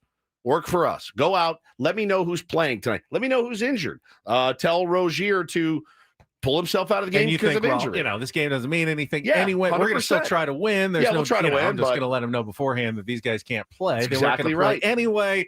Yeah, you can kind of justify just about anything to yourself. Somebody said in the chat, The Sopranos was a documentary. It actually was. It actually was. That stuff happens all the time, apparently. So just a story that's not going to go away anytime soon. All right, when we come back, Padres Smorgasbord, you missed, I thought, a very spicy conversation last Wednesday about potential trade chips that are currently on the Padres roster. Nobody likes it. And I want more. to get Woods' thoughts on what we talked had about. his pants off that whole segment last week. Pantsless Like, Ben. all I right, missed who we it. trading this time? Here we So go. we will revisit that for a few minutes and continue to talk about the Padres managerial search and more, all coming up next on San Diego's #1 sports station, 97.3 The Fan. Well, it's certainly good to be back from Arizona. I love San Diego so much more, and I had to drink some really bad bottled water when I was out there. Don't feel bad for me, though, because I got to come back with my Eco Water, my jug, and my delicious, perfect water that we have in our home. And we got it. It's the best, most practical upgrade we've made for our family in years. Coming up on my 3-year Eco Water anniversary. And very happy that we have it. They also have the best technology as far as the water delivery, right? The first with remote monitoring, the first with Wi-Fi and leak detection. They also have the automatic cutoffs that can stop a leak before it becomes a disaster. That's not just innovation. It's protection you can see and control. And, of course, the most advanced technology in water treatment for your family and business. So the hard water can absolutely wreck your pipes, wreck everything in your home. You don't want to be drinking the hard water either. Trust me. They've been doing this since 1925. They patented the first self-regenerating water softener. Now, nearly a century later, they are leading the way still. Not just about protection. It's about the best water for everything that you use it for. Their reverse osmosis system gives you bottled quality water straight from the tap, and you add the alkaline filters, your hydration gets a healthy boost. So, yes, it is a must-have in your home. So call them today, 760-350-3338. Or visit ecowatersocal.com and try the Soft Life and alkaline water, now just $9.95 a month. Tell them Woodsy sent you. Not everything in life should be hard, especially your water. Keeping it soft since 1925.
Hey, player, this is all yours. This room with this view.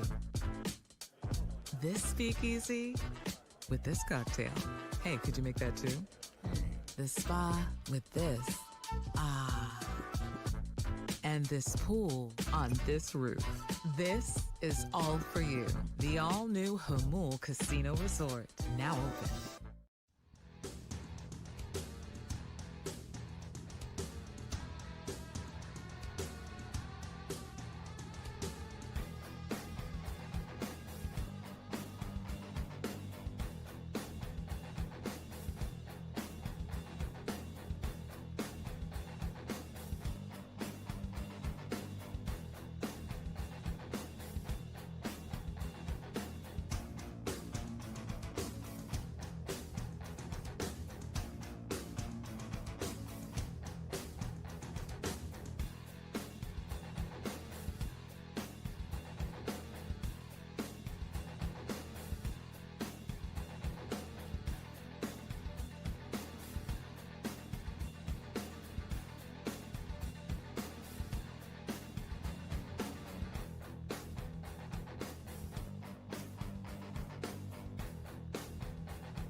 This hour on the Fan brought to you by Toyota of Poway, voted San Diego's #1 Toyota dealer by USA Today, with APRs as low as 0%. Tons of new Toyotas on the ground. No tricks, only treats during the Trucktober sales event happening now only at Toyota of Poway or online at toyotaofpoway.com in the heart of San Diego.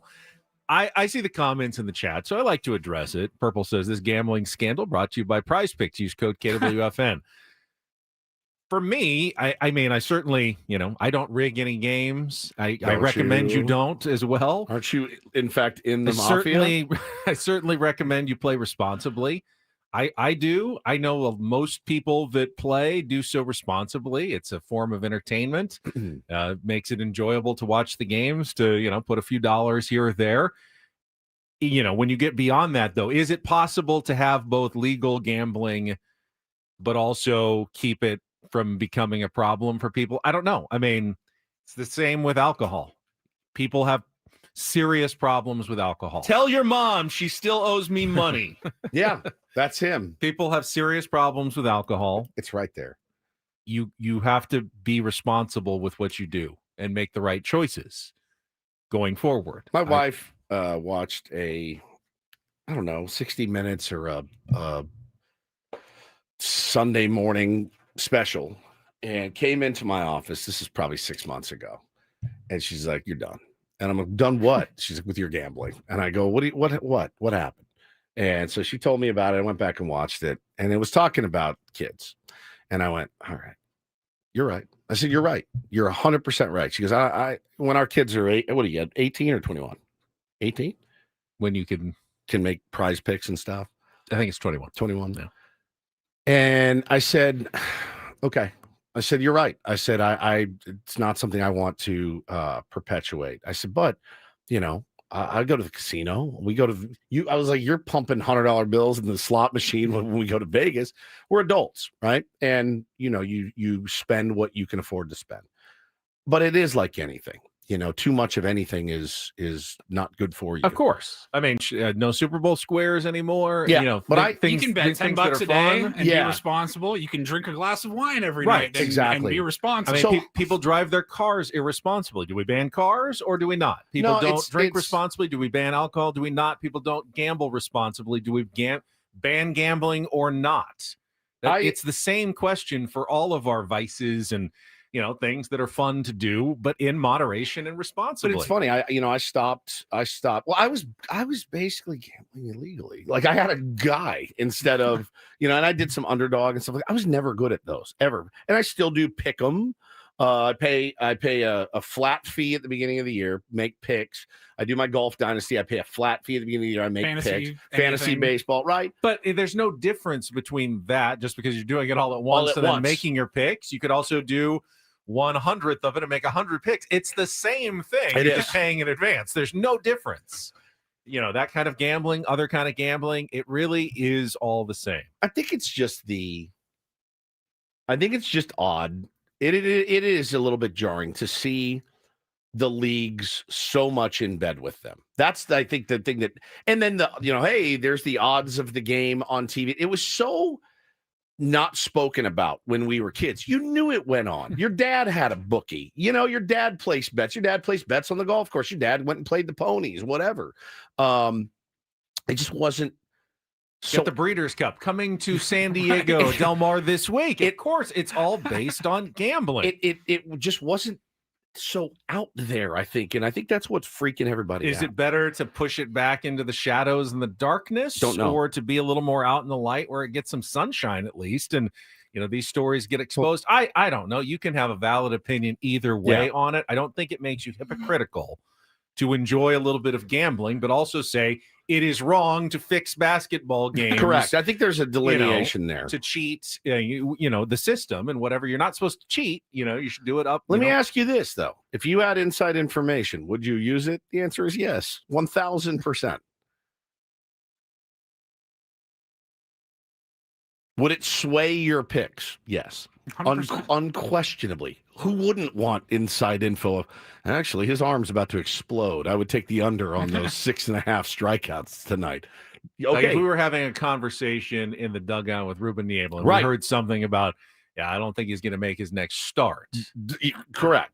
Or he's dealing with something. He's on a pitch limit. Yeah. He's out after. He's only pitched 2. I don't think I'd go take out a loan so I could bet Not a loan, a but you massive would amount of money. You would take the under. If I had to make a pick, I'd probably go on the under. Yes. Exactly. But I don't feel like I'm cheating anybody out of anything. You are, though. But you are. You're cheating everybody else. It doesn't have that inside information. But it's the same with the stock market and all that. Like, I don't know. It is look, we can all sit and justify all the things that are probably bad for us, but we do anyway. I'll justify it every single bit of it. But when my wife told me this, I go, yeah. I mean, we should all be riding our bikes to work. Correct. Yeah, exactly. Let's be honest. I did tell her, I said, you know what? You are 100% right. I don't want to be the guy screaming at the television on a Sunday because, Miami didn't score a touchdown and cost me my bet. My life's been better for it. I don't miss it at all, not even a little. But I'll say this. I'll say this to be honest. I watch the games now and I'm like, I'm bored. I'm bored. I don't care about Miami, Cleveland. So I'm like, all right, I'm gonna go do something else because I have no rooting interest in this game anymore. It's taken away some of the juice of watching the games. All right, we got to check traffic here. We'll come back. There's another big money story from this weekend in sports as well that we haven't gotten to on our Padres smorgasbord as well. Next on 97.3 The Fan. From the 855 Get Ross Traffic Center, protecting San Diego after accidents or injury, here's Kelly Danick. Traffic is brought to you by Toyota of Poway, voted San Diego's #1 Toyota dealer by USA Today. Got a few things that might slow you down, but some good news northbound 5. That accident has cleared near Cesar Chavez Parkway, but we have this other accident up ahead before Genesee. This one is blocking the right lane. Also, eastbound 8 near Mission Bay Drive, collision in the clearing stage. Everything's over to the right shoulder. In the North County, dealing with collision southbound 15 right before Felicita. It's over the right shoulder. Then up ahead at Miramar Way, accident involving several vehicles, including a motorcycle. They're trying to clear this out of the HOV lane. Reports of a possible encampment fire northbound 15 just before Miramar Road. Smoke visible from the right shoulder. Toyota of Poway has been voted San Diego's #1 Toyota dealer by USA Today with APRs as low as 0% and tons of new Toyotas on the ground. No tricks, only treats during the Trucktober sales event happening now only at Toyota of Poway or online at toyotaofpoway.com in the heart of San Diego. I'm Kelly Danick with Ben & Wood, San Diego's #1 sports station, 97.3 The Fan. Padres smorgasbord. All right, never mind. Yeah. Call it something else. Woods has already threatened to bleeping flip out on me. Yes, if you say who I think you're going to say, I'm going to. All right, so you didn't hear the segment, obviously, last Wednesday, when the question was, which current Padres players under contract control for 2026 most likely to be traded by A.J. Preller? He's a madman. Didn't make any giant trades last offseason, but most off seasons he does makes him deals, and sometimes they involve players that are on his roster. So I just wanted to kind of have the discussion, who is potentially tradable. I didn't want anyone to be caught off guard by an AJ Preller move, even though we always end up being caught off guard when he makes a big trade. And I brought up a few names. Better not be who I think it is, and I know you wouldn't trade Tatis. Well, the one that got no, we're not talking about idiotic moves. Not talking about Jackson Merrill. Not talking about core players. The one that I thought got the most intrigue, and even Paulie kind of nodded, Gavin Sheets. Oh yeah, I can see that. Sell high, sell kind of high. Yeah, sell very high. You signed him for nothing. Now but you also his signed power. him for nothing, and you need his power. You need his power, which is why I don't necessarily know it's going to happen. But if a team makes you an offer, you can address some pitching. And you're taking a weakness on your team and then making taking one of the best parts of the weakness and then getting rid of that. I think you have to evaluate whether you think Gavin Sheets is going to take another step forward, be a 20 to 25 homer guy, which is absolutely something you need. But if he's just a 15 home run hitting DH and first baseman, you need more than that. Yeah. And if someone's willing to give you something for Gavin Sheets, I think you at least discuss it in the offseason. I couldn't agree more. You got like 45 seconds. Say the other names. It better not be Mason Miller. No. Oh, thank the God. other one. Okay. It was the bullpen, though. I said Jeremiah Estrada was my first name. Sure. Deal from a strength to try to address other weaknesses. Wandy. And then the other one that I just brought up, I don't want to trade him, but he's going into last year of contract. There's more help. No. You try to extend him. Cue the music. Extend him if you can. Shut your pie hole. If you can't extend him, you got to think at least about trading. It's taken 11 years. It's like, let's get rid of him. Guy's unbelievable. We'll come back. So glad I missed that on Wednesday. Another college football coach. Come on, man. Bought out for tens of millions of dollars yesterday. No longer a great day to be a tagger. No, it is not. Take on Woods. Craig Elston all coming up. Hour number 3. Ben and Woods next on The Fan.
All right, we're halfway home on a Monday. Ben and Woods, 97.3 The Fan. Great to be back with you guys after a few days off. I was out in the desert. I've got Arizona lung right now, just kind of hacking up dust.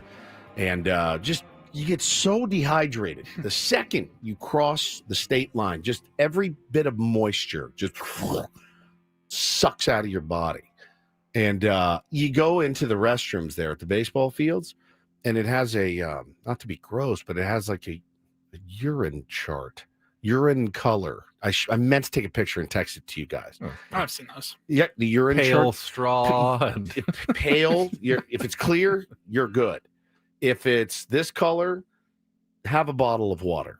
If it's this color, have 2 bottles of water. It's like a color palette. It's a color palette, yeah. Clear To nothing brown. to brown. And then if it's brown, it's like you're going to die. So might as well call your family.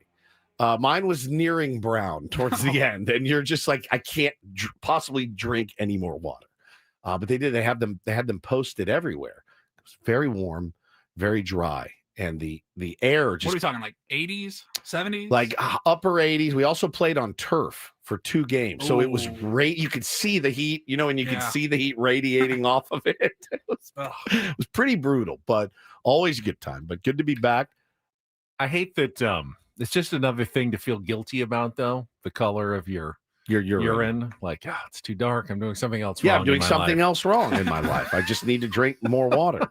I'm Woodsy with Paul Reindl, executive producer, Ben Higgins, your friendly neighborhood sports anchor. Of course, you come back from, I was gone Tuesday night, Wednesday night, Thursday night, Friday night. I came home Saturday. So I was gone 4 nights. My wife said the kids were 12 out of 10, which was such a relief. Nice. Yeah, such a relief. And I said, well, maybe I'm the problem. I don't know. But she said they were excellent. And she did share a story with me. They were, Bo was on fall break, as a lot of kids were. Taylor's still in preschool, so he does not have fall break, thank God, because 2 at home all day would have been a rough scene. They take Taylor to school one day, and there's this little girl in his class that was like, they walked in, and she goes, oh, my God, Bo, you're here. Oh, my gosh, Taylor's been telling me so much about you. Are you okay? I was like, what? He goes, yeah, I'm good. And he says to Taylor, he goes, what did you tell her about me? And Taylor said, I told her you had rabies.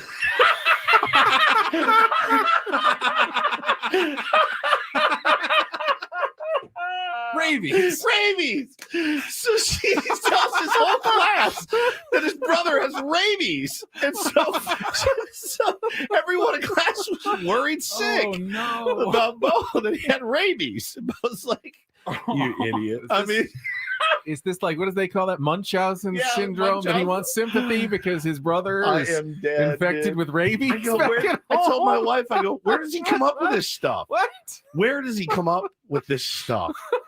And apparently, in the 5 days that I was gone, he's such a troll. Yeah. You got bit by a raccoon. Yeah. In the 5 days that I've been gone, he has moved off of every bit of Spider-Man, whatever.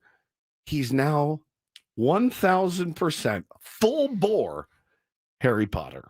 Love it. And I mean, he got the full costume, he got the glasses. He went to Hogwarts. He got a wand. So he's like, Dad, Professor Snape. And I've never seen 1 second of any of them. It's not my jam. You guys know that.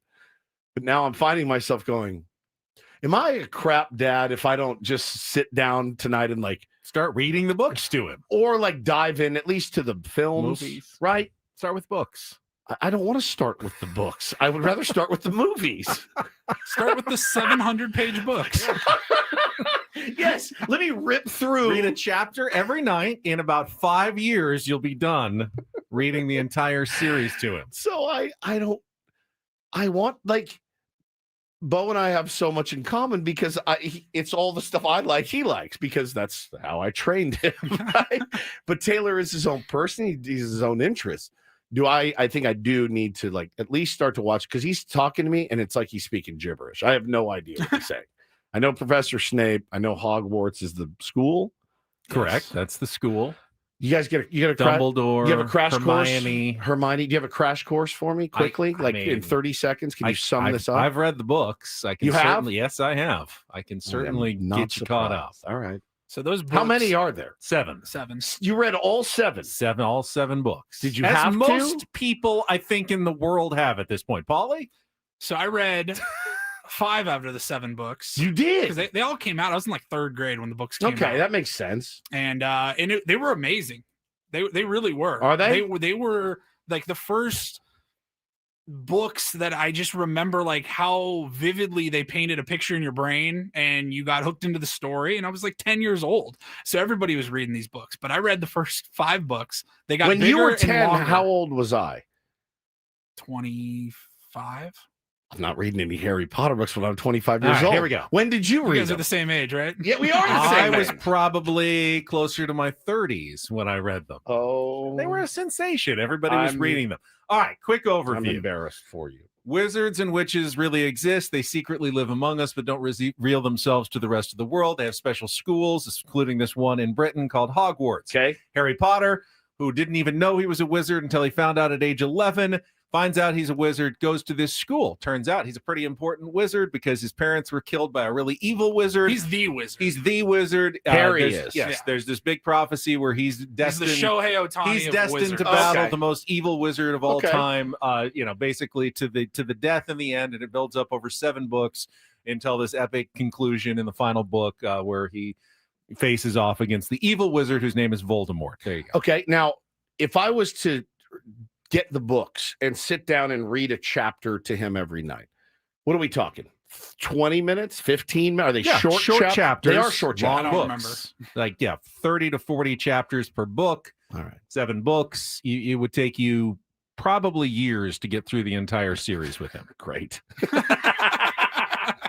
Maybe just go to the movies. This parenting thing is really a full-time job if you do it right. I just feel bad because when he talks, he's so into it, man. He's so into it. You can come over to our house. I'll watch Harry Potter with him. I'll watch it with him. I'll watch it. I can get through a movie. I think. The movies are pretty good. Are they? They, All right. they actually kind of get dark if I remember. Do they? Oh, yeah. It starts very kid-like Yeah. in the first one, and then as he grows up, the stories get much more dark and dangerous and kind of scary as they go. The actors So- are all like 10, 11, 12 years Yeah, old yeah. when they Started. start filming, and then it gets pretty heavy there. Yeah. All right. Great.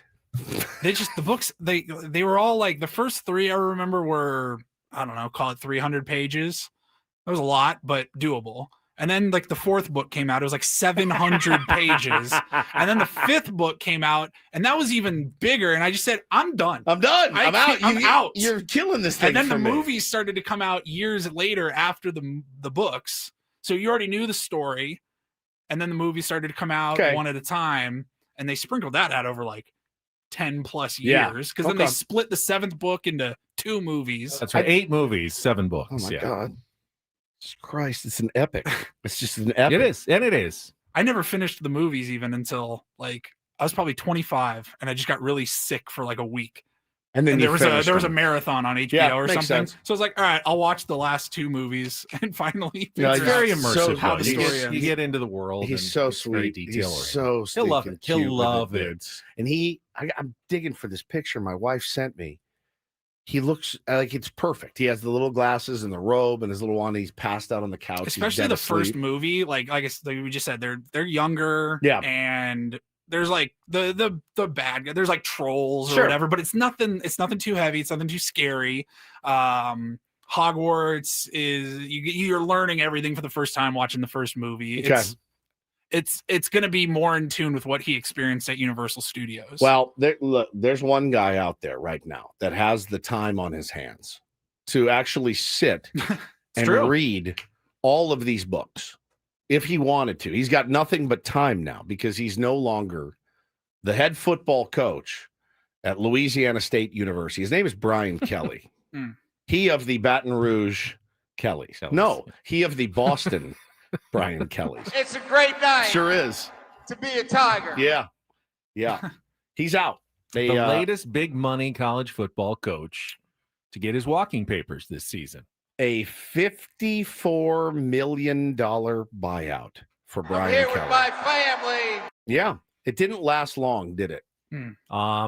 He had a good first season and then fell off the second season and now gets fired after losing 3 out of 4 in SEC play in his third season. And I guess they wanted him to make some changes, fire his offensive coordinator.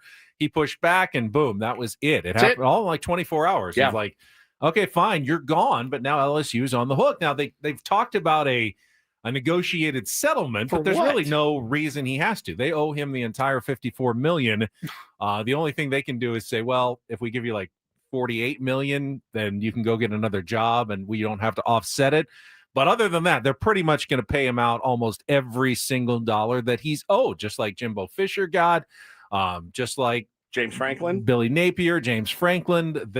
The money that has been left on the table by colleges firing their coaches is absolutely crazy this year. And you told me, and I didn't know this, the AD that hired Jimbo Fisher at A&M, Then which went had to LSU, he had a $70 million buyout, hires Brian Kelly to negotiate a $54 million buyout. The same AD. Crushing it, by the way. Basically has taken $120 million, give or take, and lit it on fire, essentially, to pay people to go. How does this guy keep getting jobs? You know, the funny thing is in my mind, nothing really has changed other than now the SEC is this giant mega conference. And obviously you can't do as well. When you're playing ranked teams almost every single week, you're going to have a bad season. Every team is going to have it. Alabama, so why not, if you Auburn, they're all going to have bad seasons because their conference is so deep and tough. Right. Not even Vanderbilt's good in that conference. They have the Heisman Trophy winner. There's Who no knows? easy games. Not everybody can have a good year. It doesn't necessarily mean they're all terrible coaches. I know. It just means the competition is so tough at all of these schools. Someone's going to have a bad year every once in a while, and no one has any patience anymore. Like, you don't sit through a bad season anymore in college football. I think it's short-sighted. Was Brian Kelly ever a great hire for LSU? I don't know about that. That we thought that was funny and funky when he was originally hired away from Notre Dame to go down there. He left, and his whole as a Notre Dame fan, I don't want to tap dance on it, but when he left and he said, "I'm leaving to go to a school that has the resources to win a national championship," well, Marcus Freeman got closer to a national championship than Brian Kelly ever did, and I can't be mad at him leaving because I got the coach that I want and love and hope he stays for a long time. I don't think he will because that's just the nature of that business. But, man, I'm telling you, these college coaches hitting the road, leaving teams early, and then, only to find out the grass isn't necessarily greener all the time and maybe even a little bit more challenging.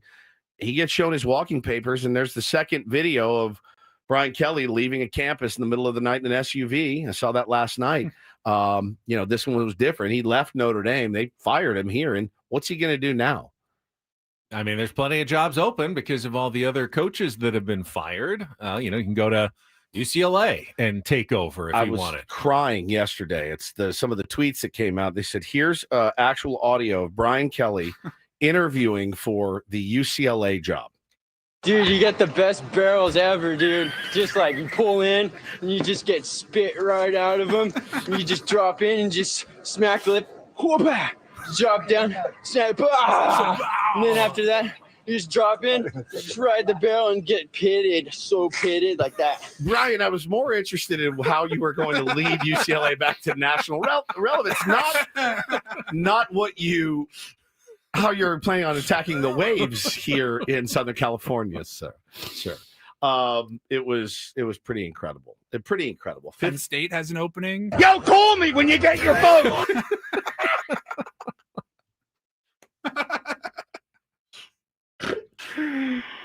People are so creative on the internet. They're so creative. I mean, so I don't know, man. I don't know what's going to happen with BK. He'll probably get another job, but he's just so unlikable. He's so abrasive. He's so unlikable. I don't know.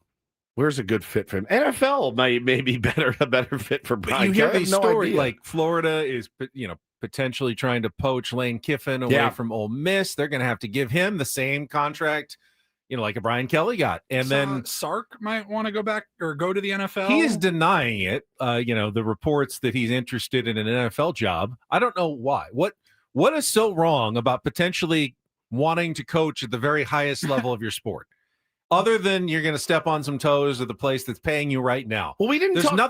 There's nothing embarrassing about having aspirations of coaching in the NFL if you're a college head coach. Okay, the same thing goes for Major League Baseball. I was talking to a couple of the dads yesterday at Bo's baseball practice. We're talking about Tony Vitello, who in his opening press conference, new manager of the Giants, was like, hey, this is a very selfish decision on my part. And he actually is taking a pay cut, Ben. Did you know that, to go coach in Major League Baseball? Sounds like something our agent would negotiate for us. So you're telling me we're going to a higher level, but we're going to get paid less.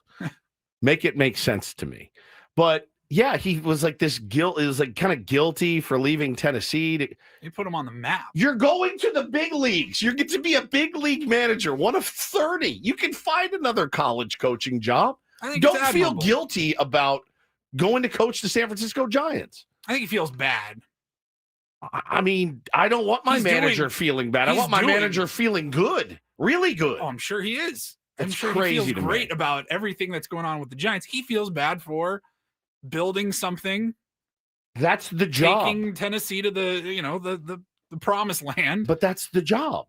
I understand. To get to the next level. That's what I think too. That's why Sark is so defensive about the reports that he wants to get to the next level again. Fine. Don't you want your coach to be ambitious and to want to do so well that they want him in the NFL? I don't know. I have no idea. It's just it's a weird time in college. Being a college head football coach is very lucrative, especially if you're terrible, which is the weird part. The worse you are, the more financially stable you can be. Who knows? Maybe someone's preparing a giant offer for Sean Lewis. We'll talk about the Aztecs coming up at our 9 o'clock hour. Another shutout win for San Diego State. They've won 5 in a row. One of the hottest teams in college football right now. First, though, we got Take on Woods coming up next. If you want to try to qualify for our trip to Vegas, our Jerry Seinfeld tickets, and our musical trivia contest, call now 833-288-0973, 833-288-0973. Take on Woods coming up next year on San Diego's #1 sports station, 97.3 The Fan. First, though, after all the discussion we've had this morning, I will tell you about Prize Picks. It is my place to play daily fantasy sports. Yeah, do so responsibly, of course, but it's really easy. I mean, I'm putting together $5 lineups, just picking more or less against stat projections. The more you put together, the more you can win. Or you can go a little more conservatively and just pick 2 or 3 players in your lineup and win that way. You can even do a flex play, like 5 players, but only 4 of them need to win your lineups. It's a lot of fun. I've been doing it for a couple of years. You can join as well. Simply download the app by going to the Prize Picks website and use the code KWFN to get $50 in lineups when you play your first $5 lineup. That's code KWFN to get $50 in lineups when you play your first $5 lineup. It's safe. You get your money really quickly when you win. You can request it through Venmo, Apple Pay, even MasterCard now for your cash outs, which I've done a few times over the years. Very simple to do. And again, make sure you use that code KWFN to get $50 in lineups when you play your first $5 lineups at Prize Picks, where it's good to be right. Must be present in certain states. Visit prizepicks.com for details.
Hey, player, this is all yours.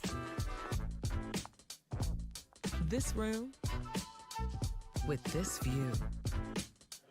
This speakeasy with this cocktail. Hey, could you make that too? This spa with this. Ah.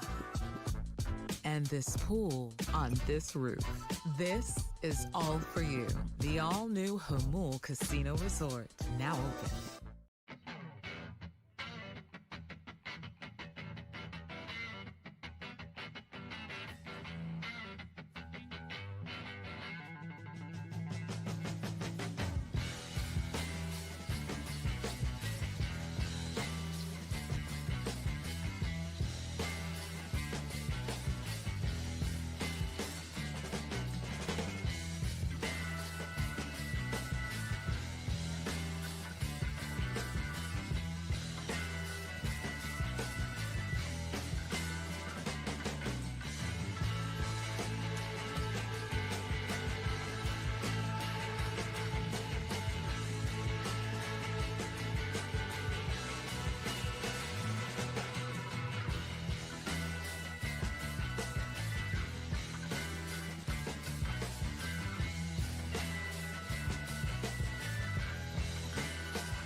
Get Craig Elston's in-person perspective of SDFC's win last night coming up right now at the bottom of the hour.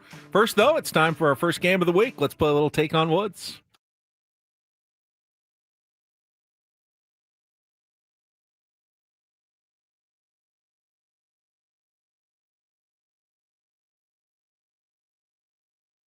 Take on Woods brought to you by Bay Alarms, security and fire alarms for every business. We got you. I went into the YouTube stream to see if we could get a contestant, and Tyler called in to be our contestant today. Hello, Tyler. How are you? Hey, good morning, guys. Good. How are you guys? I'm good. All right, let's get you qualified for our grand prize. You beat or tie Woods. You will be in the drawing for the trip to Las Vegas to see Jerry Seinfeld on April 17th at the Coliseum at Caesars Palace. 2 tickets, a 2-night stay at the Flamingo Hotel and Casino, and a $100 gas card. You can get your tickets to Jerry's 2 shows in April on the 17th and 18th at Ticketmaster.com. Here are your categories. Woods is out of the studio now. Another Take on Woods category, 5 song titles that include the word another. Do the Do, 5 song titles that begin with the word do. And In the Black, all 2-second songs that include the word black in the title. So another Take on Woods category, Do the Do or In the Black. Tyler, what would you like to play? Let's do another category. Another Take on Woods category. All right, the key word in all of these songs is another. You'll have 60 seconds. If you don't know an answer, you can say pass. We'll come back to it if there's time left on the clock. The first question is the one and only 2-second song. Paulie will play the music. You need to give me the song title and the artist to score that point. You go first. Woods comes in without the category, goes second, and we'll compare scores at the end. Tyler, you ready to go? Let's do it. All right. Paulie, you good to go with your song? All right, he's ready to go. Let's put 60 seconds on the clock. Oh, hang on. Sorry, Let's not ready. Pause for a second and just Love wait. when you get the wrong file. Wrong file's open. That's all right. Again, the category is another Take on Woods category. Now Paulie's ready to go. 60 seconds on the clock. Tyler, your time begins when Paul plays the music. Good luck. Let's Take on Woods. Another One Bites the Dust, Queen. Correct. Part 2 of which 1979 three-part composition. Another Brick in the Wall. Correct. Which catchy 1983 tune that's actually a political rant became the highest charting hit for the English band The Fix. Pass. Phil Collins sings "Oh, Think Twice" in a 1989 song that once again tackles the issue of homelessness. Pass. Blondie is gonna find you and gonna get you. One Way or Another. Correct. Which catchy 1983 tune that's actually a political rant became the highest charting hit for the English band The Fix. One Thing Leads to Another. Correct. Phil Collins sings "Oh, Think Twice" in a 1989 song that once again tackles the issue of homelessness.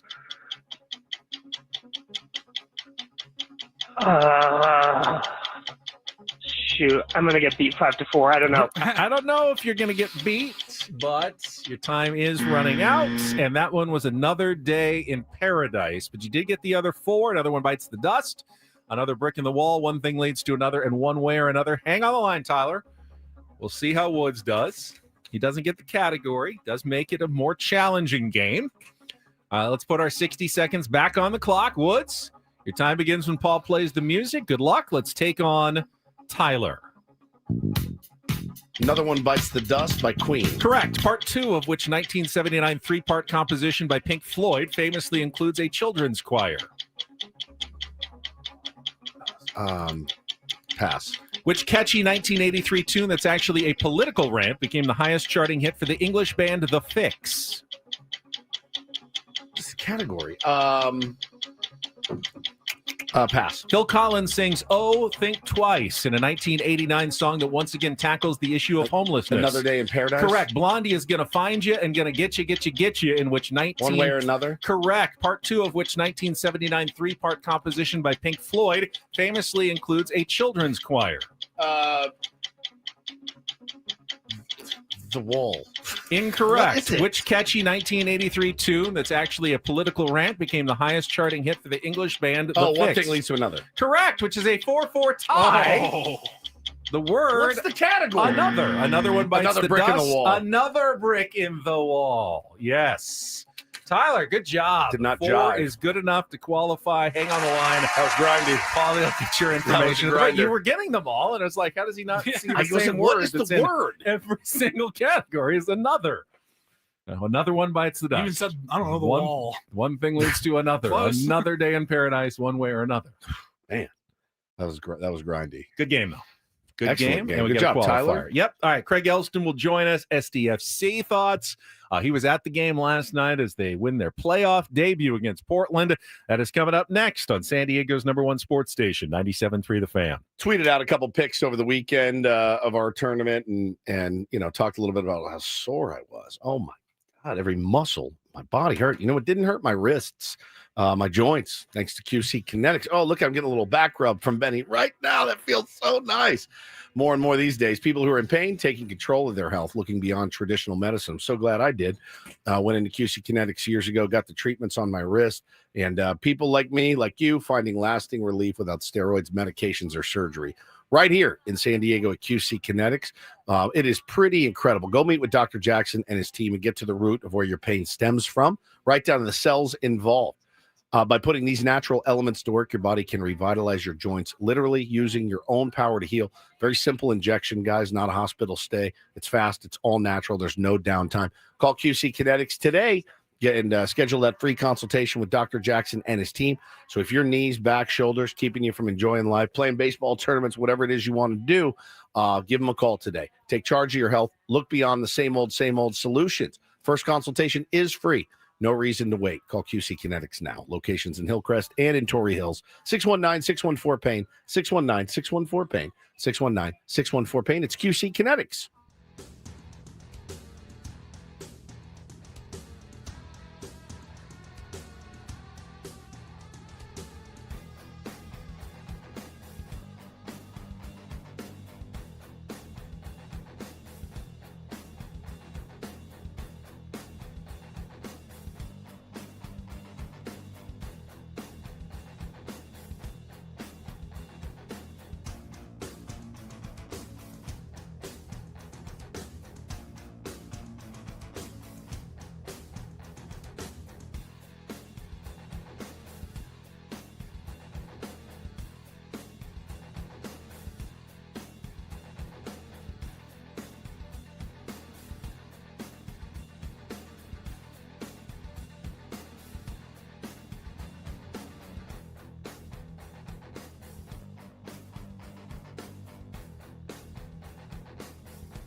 Hey, player, this is all yours.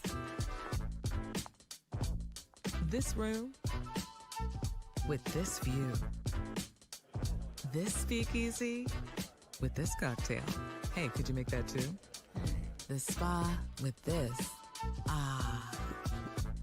And this pool on this roof. This is all for you. The all-new Hamul Casino Resort, now open.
It's nice being in a town with a team that's up in a playoff series. I was watching last night, and I would be lying to you if I didn't have the creeping thought of, oh God, they're going to hit the equalizer. I did too. At some point. And they were making, Portland was making a run. I had plenty of opportunities, and I went, here we go. And it didn't happen. Didn't happen. It was too much to think it was going to be easy. Oh, yeah, of course. It was never going to be easy. Correct. We are San Diegans after all, but SDFC pulled out the 2-1 win. Greg Elston is standing by. We will talk soccer and more coming up right after a check of traffic here on 97.3 The Fan. From the 855 Get Ross Traffic Center, protecting San Diego after accidents or injury, here's Kelly Danick.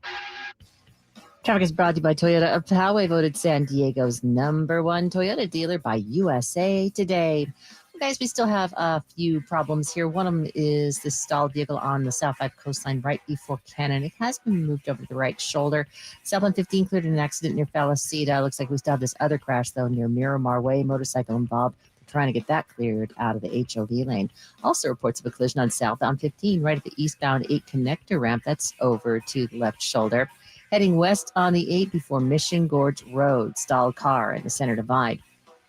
Toyota of Poway has been voted San Diego's #1 Toyota dealer by USA Today with APRs as low as 0% and tons of new Toyotas on the ground. No tricks, only treats during the Trucktober sales event happening now only at Toyota of Poway or online at toyotaofpoway.com in the heart of San Diego.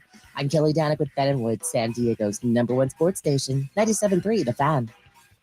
And we're joined right now by the host of the Padres Hot Tub podcast, the Chromaniacs podcast, and the Crossing Extremes podcast, Greg Elston. I want to ask you, Greg, how long does it take you to get into your Chromaniac get up for the games with the hair and the jacket and the tie and everything you got going? Did he freeze like right as I asked him the question? I see the like spinning wheel. He just he's smiling and you froze, Greg. Yeah, there you are. There we go. We got you now. Okay. It doesn't take too long, Ben. You know, putting on a suit is normal. It's just True. getting the hair right. It's the it's wig arrangement is the key to all of that. How I was thinking about it this morning. I'm like, I saw you going out. I'm like, how worse for wear is Craig feeling this morning? That was, I mean, let's say you didn't have a couple of tequilas and you just went out there and did your normal thing in a playoff game. The place sounded and looked electric on television. I know you left it all out on the field last night. How are you feeling this morning? My voice is pretty much trash. Yep. It was way worse when we did our post game show last night. Oh, It's actually kind of fun though when your voice gets so bad. All of a sudden you have this deep voice. yeah, you It's sound wow, kind wow, of hey, this really deep voice. Yeah, but if I hello, get any everybody. higher, it just completely destroys. I couldn't believe the atmosphere, and I've been in the 3252. I've been in section 109 at Torero. I've been in the North End for almost every SDFC match. I've never seen it like that. That was playoff level. That was the intensity, the volume, and the beauty of it, boys, is that a whole season culminates in this. So it's a season of supporting. Everybody knows the songs now. Everyone knows the chants, knows what to do, and so it's just go out there and do it. And while we were doing it, I'm looking up and I'm seeing the very top corners of the upper deck are full at Snapdragon Stadium on a Sunday night for the first playoff match. San Diego is a soccer city, and it was proven once again last night. I was amazed because I was thinking it was less than 2 years ago that they even said we were getting a team. And now SDFC is sitting here 4 wins potentially away from delivering a championship to San Diego, just kind of based on what you've seen. How realistic is it? I know there are other good teams. Vancouver, Philadelphia got a win yesterday as well. Not going to be easy, but do they have a legitimate shot, do you believe, Craig, of winning a title? Yes. Okay. A legitimate shot, yes, they do. Are there tough matchups along the way? Yes. I'd say the next one. Portland, obviously, I think SDFC is better than Portland. And, getting the first goal and then getting a second goal last night was so important. That red card was important. Portland is, as Woodsy said right before you brought me on, missed a couple chances. 62nd minute, could have equalized, missed a chip. Thank you for missing your chip. Oh, my God. We appreciate it. But the next round, if SDFC advances like we think they will, the next round is either Minnesota or Seattle. Seattle is a team that's got so much history, so much experience, and Minnesota plays the style that SDFC doesn't like. They are the team that likes to play without the ball. They're the team that concedes possession. They just defend and they wait to get a grimy goal later in the game. And their goalkeeper, you might remember earlier in the summer, came out and had like a 12 save performance at Snapdragon to beat SDFC and basically stood on his head to beat them. So that matchup is concerning. SDFC has beaten Vancouver. They have beaten LAFC. I mean, obviously either team could take it to them in a 1-game situation, but you like it. And you haven't gotten to play teams like Union or Inter Miami, so you have no idea on the East. But to get out of the West, they can do it. I think actually the next round is the one I'm the most concerned about. Talking to our pal Craig Elston here on Ben and Woods this morning, and the Chucky Lozano situation finally was brought to light, I think, a little bit more.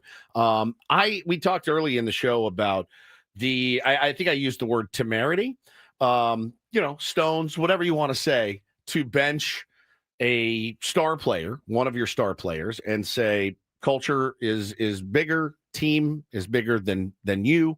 I found it fascinating, Craig, and I did see the other perspective. I did see people saying this is a coach that doesn't know what he's doing. I did. I mean, I saw people like, man, this is not a smart thing for Mike Yvaris to do, but putting the team before everyone. I wanted to get your thoughts now that more has come to light on it, kind of where you stood on that last night, because as Ben said, you get into PKs, right? Who better than to have that guy out there for you? And Mike Yvaris said, no, we're gonna make him pay the price a little bit.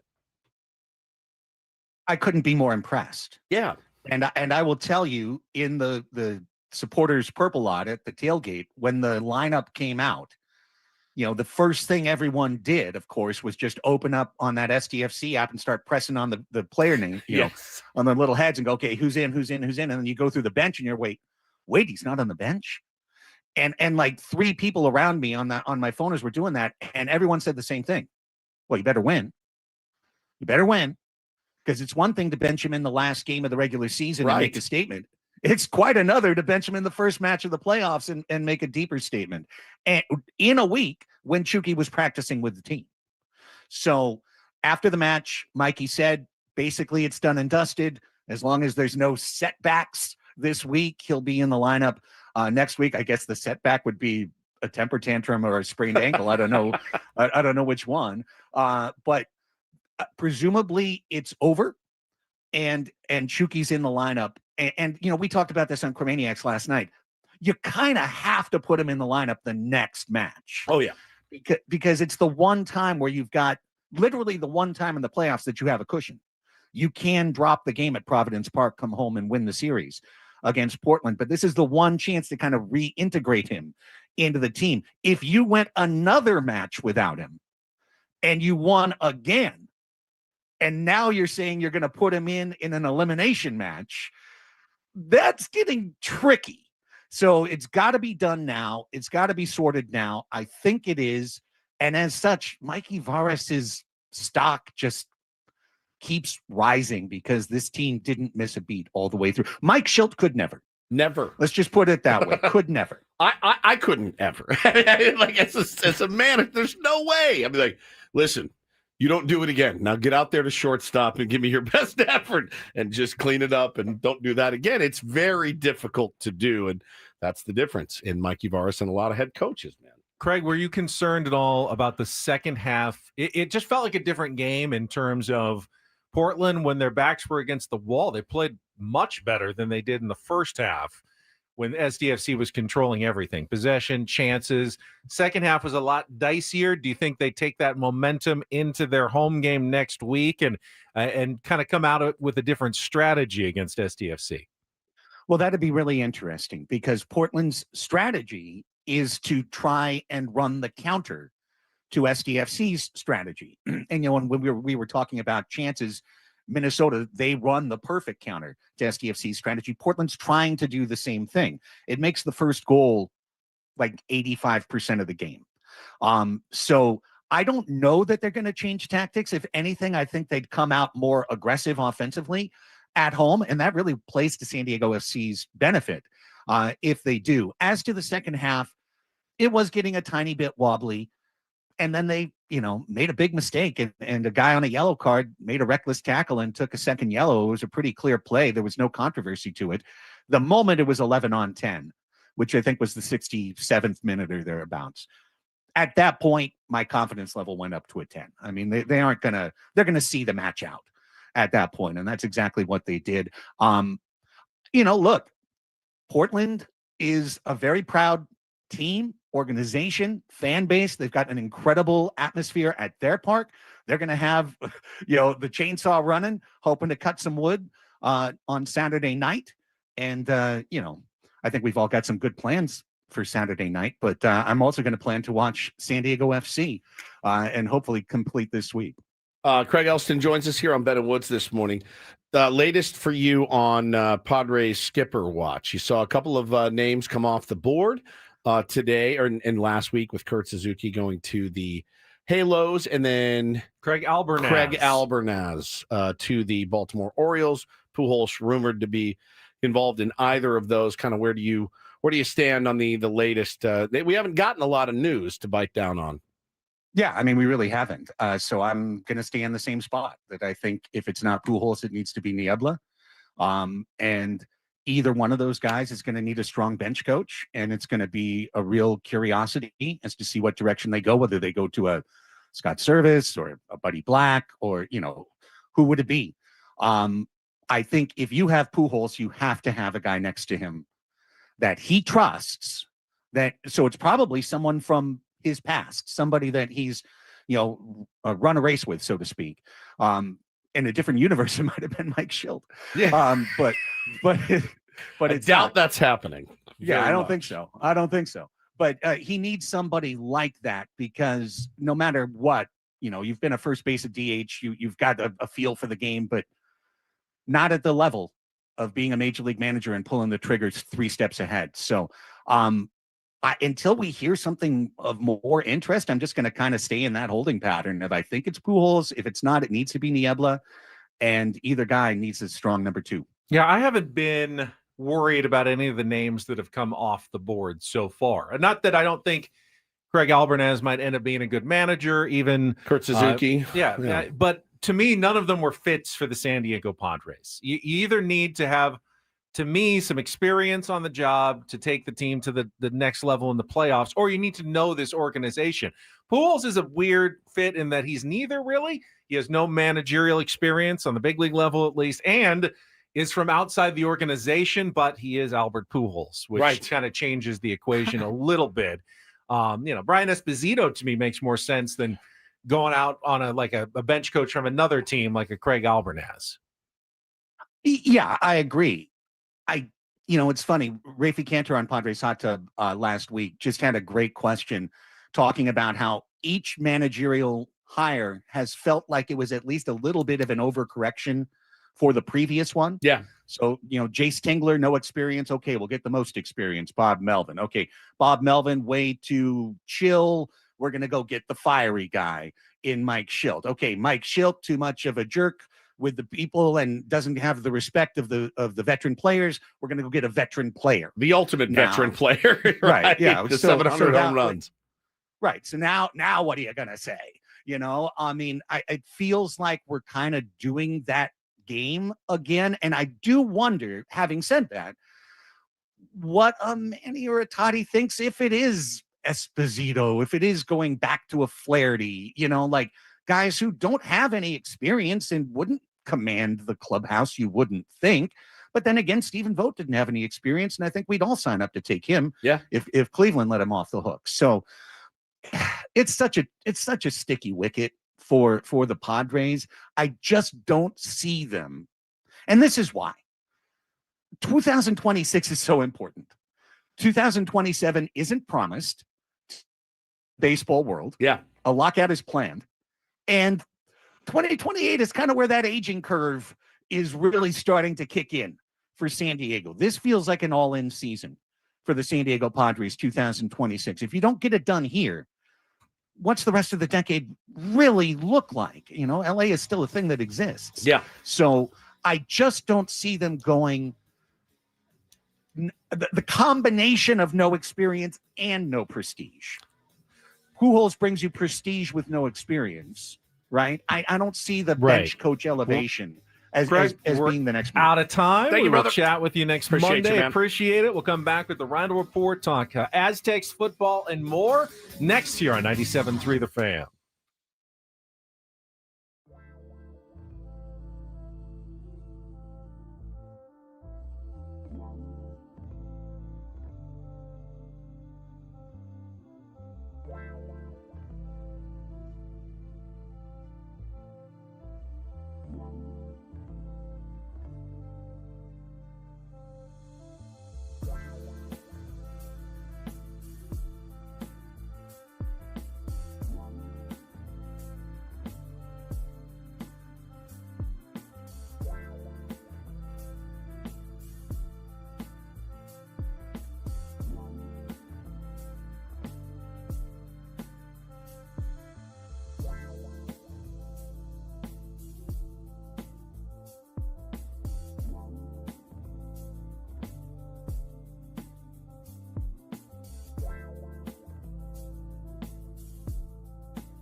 Got one team linked to a potential Padres free agent over the weekend. Tell you who that is coming up. Final hour of Ben and Woods. Want to remind you the biggest fan contest returns 1 week from today, Monday, November 3rd. Our grand prize is a night in the Odyssey Suite with 20 tickets for you and your friends to watch a future Padres game with the whole fan staff.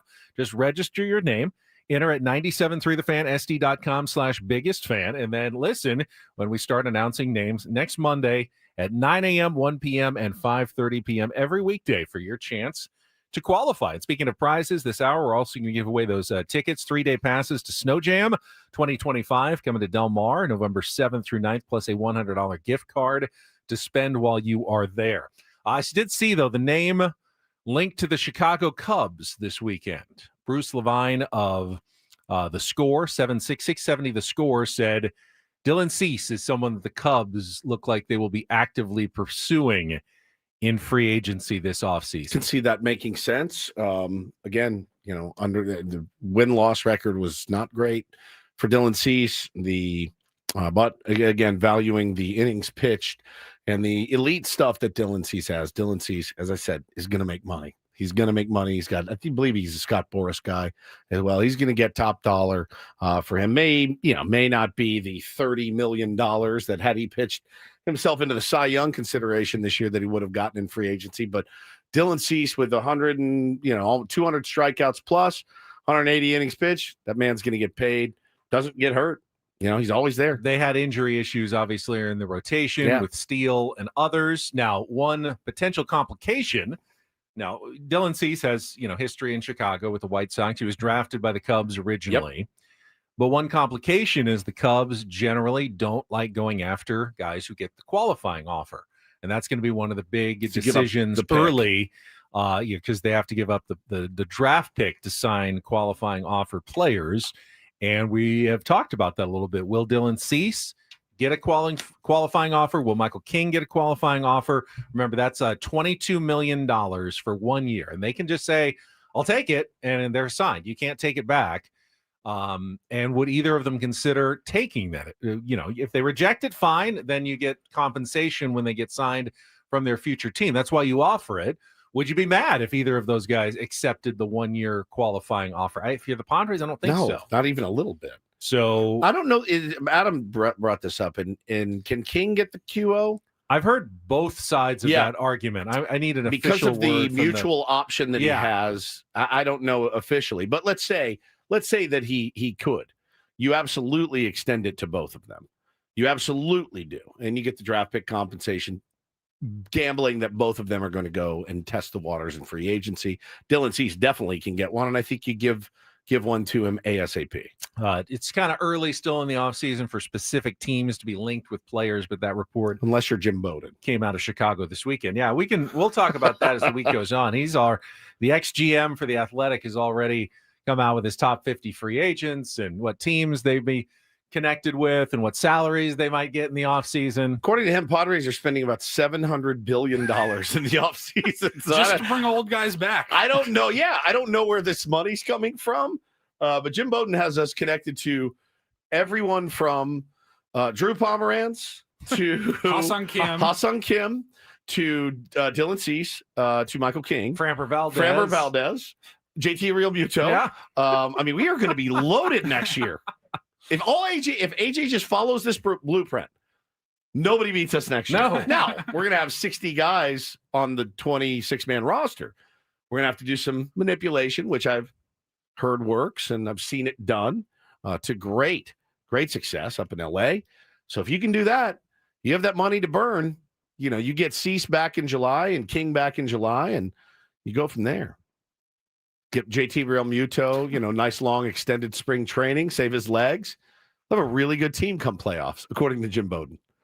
He literally has us on like every single person on there. He's like, that's a lot of Padres. Kyle Schwarber to the Padres. Something along the lines of, with AJ Preller, you can't never rule anything out. That's right. He has all the insiders so spun out because AJ is so unpredictable. Yeah, you can't predict. They don't know what to do. They're uncomfortable making Padres predictions anymore. And then some of the guys I was looking at, I went, he'd actually be a decent fit here. A guy like Brandon Woodruff. And they got Woodruff coming in at 2 years, $22 million. I said, you get Brandon Woodruff, and I know he's coming off a lat strain, You get him for $222. You do that every single day. He's not connected. So he just has he's got some weird stuff. Jim Bowden's, he's an interesting cat.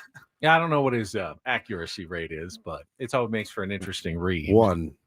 One. One. All right, Paulie, let's get to some of the headlines that we've missed. Time for the Rondo Report. And get things started here with our today's edition of the Rondo Report. Now tuned into the greatest. Welcome to the Reindl Report with Paul Reindl. Hi, Paul. All right. 2 stories from the world of sports that we haven't gotten to yet. We'll start off in Major League Baseball. And 1 story that you didn't know you needed. Are you laughing, biatch? It's the Reindl Report Hey, Paul, how you doing? Okay, how are you? on 97.3 The Fan. Are you ready to bless the mood? I need some help, please. That was good. Can I get a yeah? Oh, yeah. All right. All right. All right. All right. Happy Monday, gentlemen. Happy Monday. Let's get started here. A little football. I'm going to save some NFL in case we get to that later on in the morning. But hey, put some respect on the San Diego State Aztecs football program's name. How about these guys? How about these guys? San Diego State taking down Fresno State 23-0 on Saturday. Watched a little bit of that game on, I think it was on FS1 over the weekend. And yeah, defense pitches a shutout, 23-0. San Diego State now bowl eligible at 6-1, coming off a season last year. I think they went 3-9. Believe they lost their last 5 or 6 or 7 games in a row to end the season, and nobody was feeling very good about anything Aztec football related last year. And Sean Lewis has turned that program around, and I'm not going to say they're getting national headlines or anything like that, but I do think they are starting to get on everybody else's radar just a little bit. Yeah, I think you had reason to be cautiously optimistic the last few weeks. Fresno State's a proud program. They hadn't been shut out at home since 1980. And San Diego State going into Fresno in front of 41,000 fans and not allowing a point. That's the 3rd shutout by the Aztecs this season, plus a game in which they allowed only 3 points. There's no defense in America outside of like Ohio State that has played better than SDSU. They've given up 50 points, guys. 50 points. That's bananas. They've got a running game led by Lucky Sutton, who had 131 yards and a touchdown. Denegal didn't have a great game. Kind of hurt in the 3rd quarter. That was concerning. Came back in, but hey. When you can run the football, and I mean, he turned it over 1 time. You can run the football, Ben, in college football. I mean, it's you can then do whatever you want. Special teams has been really good, including kicker Gabe Placencia, the hefty lefty, as they call him. He's made 25 consecutive field goals, which is a new Mountain West record. I wish I was a lefty, then I could just be the hefty lefty. The hefty righty doesn't rhyme.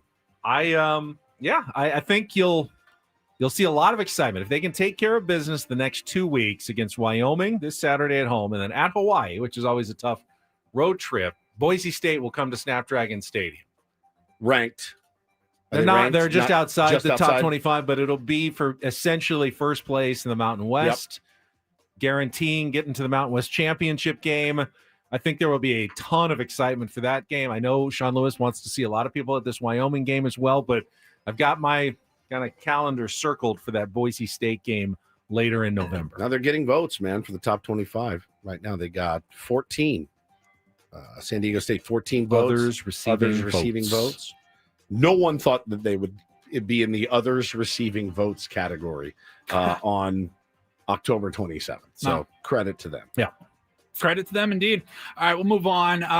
This is no story here, but maybe just a talker. Wanted to get your guys' thoughts on this. Ben and I were kicking this around late last week when we saw this. So Boomer Esiason apparently went on his radio show. He had a little bit of a topic, and he was talking about why doesn't the NFL ever play games in non-NFL U.S. stadiums? We've seen them go over to Europe, and they're playing in soccer stadiums. Why aren't we seeing that here in the United States? And then people started chiming in. They're like, well, you want to keep it in the same market, different venues. So give me an the example. market. The Lions playing in Comerica Park. Okay. Maybe. like Like going keep out it and still doing in the market. in the market, but going to play in the baseball stadium. Switching things up a little bit. What? I don't know. That's what But Boomer was talking they're making so much money in the NFL. They started to get bored. They're like, let's do a game on the moon. This was just Boomer, apparently Boomer Esiason just throwing something out there. I'm Boomer Esiason. Right. I got a great idea. I just play in my backyard this weekend. Anyway, happy birthday. It's not far off, though, from this idea. Right. Yeah. So then our buddy up in the state of Washington, Dave Softy Mahler, who does a radio show, who has been going through it as a Seattle sports talk show host. He tweets every day. He's like, I'm not over it. I can't get over it. I'm in hell. I can't stop thinking about it. I Every can't day. stop thinking about it. So he heard about what Boomer Esiason was talking about as well. And he said, I've been asking the NFL to play preseason games in high school stadiums.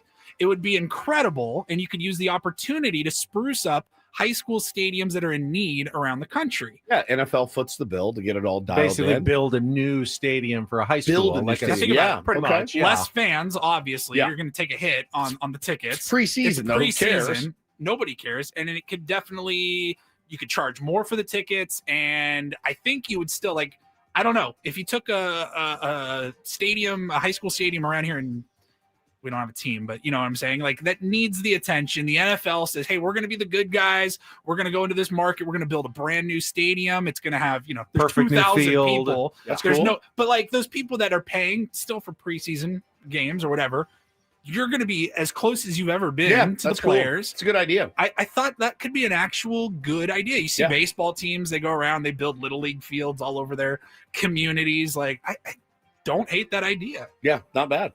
It's not bad. The PR would be fantastic. Yes, you couldn't cram 45,000 people into a preseason game at a high school stadium, but I promise people will at least want to tune in, see what it looks like, for sure. check out the product, and then the people that are there, I think, have a great time, and then the community gets a new football stadium. Yeah, it's a good idea. I like that. I like that as good well. idea. I kind of like it as well. That was a good idea. This is a bad idea now. To wrap things up here, we have gone to this account in the past. There's an Instagram account called Snackolator, and Snackolator. Okay. And they will report on the world of food, snacks, etc., candies. We've talked about some of the ridiculous combinations that are coming out over the years. And I got a new one. This came out, this was about a week ago that this guy put out there on his Instagram report that he said Johnsonville, the sausage company that you've probably see all their commercials during college football. Johnsonville Brats. Yep, Johnsonville. They are coming out with a sausage that has Dr. Pepper flavor throughout the sausage. But it's good. Johnsonville, Dr. Pepper, huge sponsors of like College Game Day, college football, ESPN. I bet it's elite. He says he was told, this was at the NACS show. I don't know what that stands for, but it has to do with snacks and food. We're going to call it NACS. So he was at this convention, his trade show, or whatever, and Johnsonville announced that they're bringing out Dr. Pepper flavored sausages. I bet it's badass. He was told it's only going to be available to convenience stores at first and then a retail release shortly after. But are you trying Dr. Pepper flavored sausage? I don't like brats, but I think marinating stuff in that would be pretty good. Cola always works. As a marinade. Yeah. So I'm not a huge Dr. Pepper fan. I've never loved Dr. Pepper, but I could see how it might work as a flavoring agent in a savory meat dish. When's the last time you had a convenience store hot dog? Ooh. I got so dangerously close over the weekend. Driving back, because the drive-through for Mickey D's in Gila Bend was 85 deep, and my other option in Gila Bend was Subway down the street. I'd rather have eaten dirt. And so I got, there goes that Subway sponsorship. So I got so dangerously close to just pulling in, walking into the QT or whatever and being like, I'll take a dog. And yeah. How long has that been sitting there? 8 hours? It's been so long since I've done it. It's been ages. Somewhat of afraid of anything that's on those rollers. That just keep spinning and spinning. They got those taquitos now and the hot dogs. Like, We'll get Ben a big hot dog and, And a big gulp for his birthday. Think you could get one down? Oh, I could get a hot You dog. can get it down. I mean, how much better is an actual hot dog than a convenience store hot dog? Probably not that That's much. true. It's not. I guess we're It's talking not about hot filet dogs. mignon. I'll do the Chateaubriand in there, and I know On it's a the little roller? bit. Yeah, I know it's a little bit different than it is at Bob's, but when you want steak, you want steak. Ooh, there's a good idea in the chat. How about sausage flavored Dr. Pepper? Would that be any good?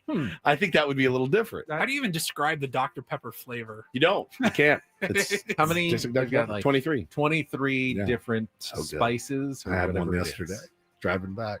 I haven't had a Dr. Pepper in a while. Oh, so elite.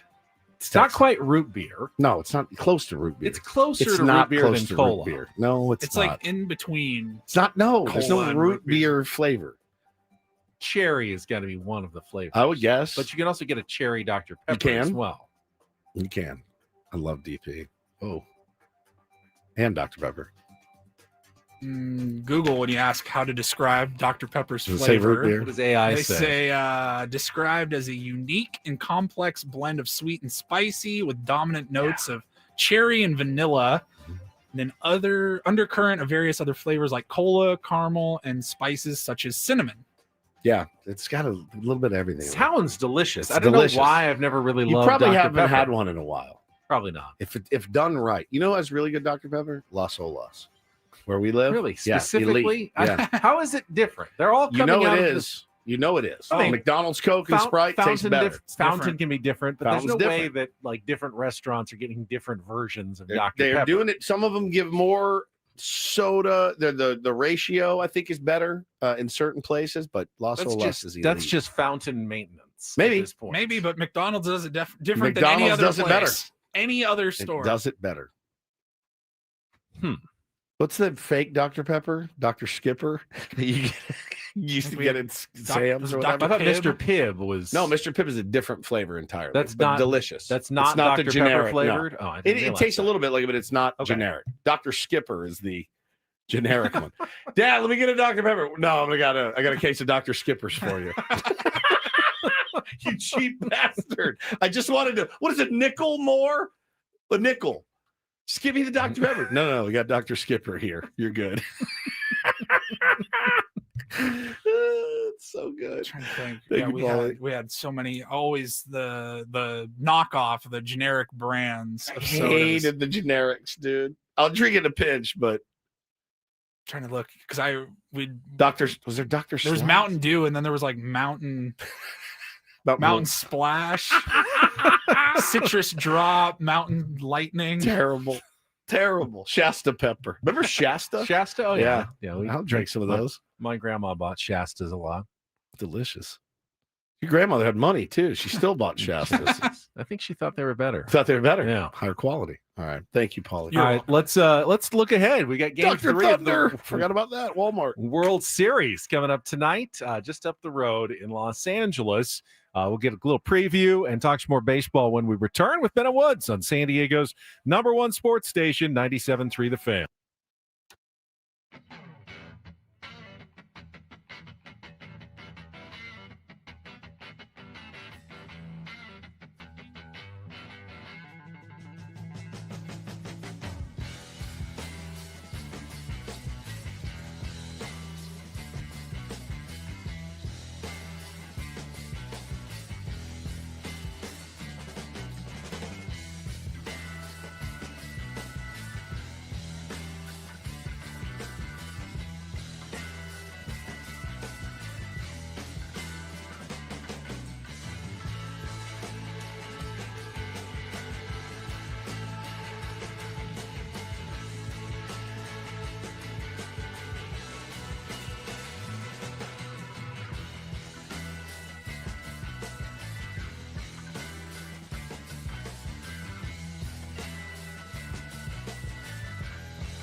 Hey, player, this is all yours.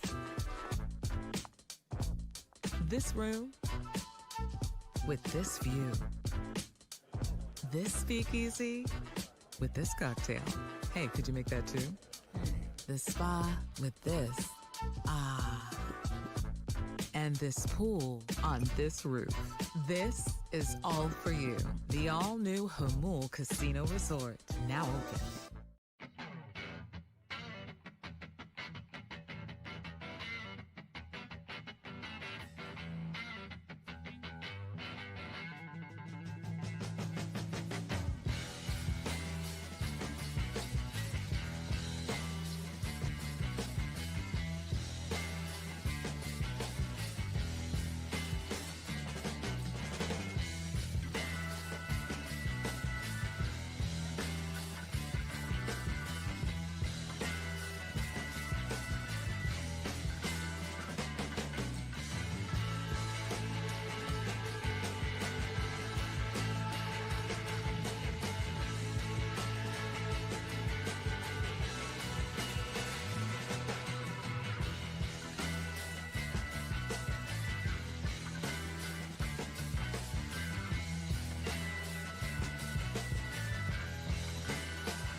Hey, player, this is all yours.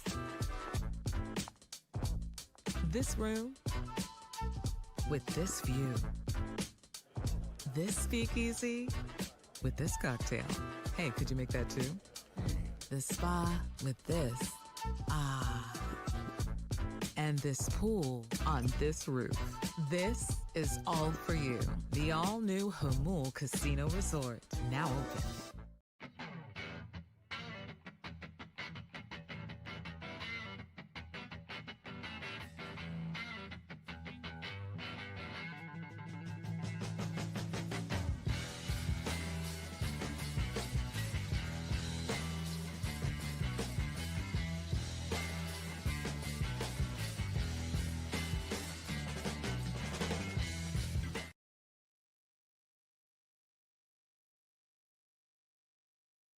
Apparently, even Dave Roberts thought he went a little bit too far to walk it back with his comments about the international travel and wondering if there was a little intent and how difficult it was for the Dodgers to return that word from needs Toronto. to be banned from his vocabulary. Can't stop. It's What did he say today? Andy McCullough asked him about it.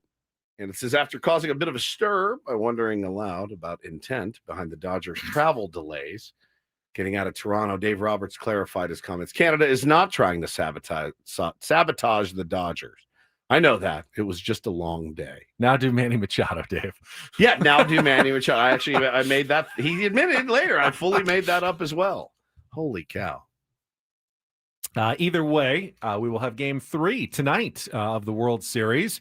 5 o'clock first pitch from Dodger Stadium. Max Scherzer on the mound against Tyler Glasnow. And seems to me, I know it's always the most obvious observation you can make, but Toronto's got to find a way to score some early runs. Yeah, indeed. Against Indeed. Glasnow. They do. They can't let him go deep the way Yamamoto went deep, eventually the complete game in game. Was he giving up like 1 run in the playoffs?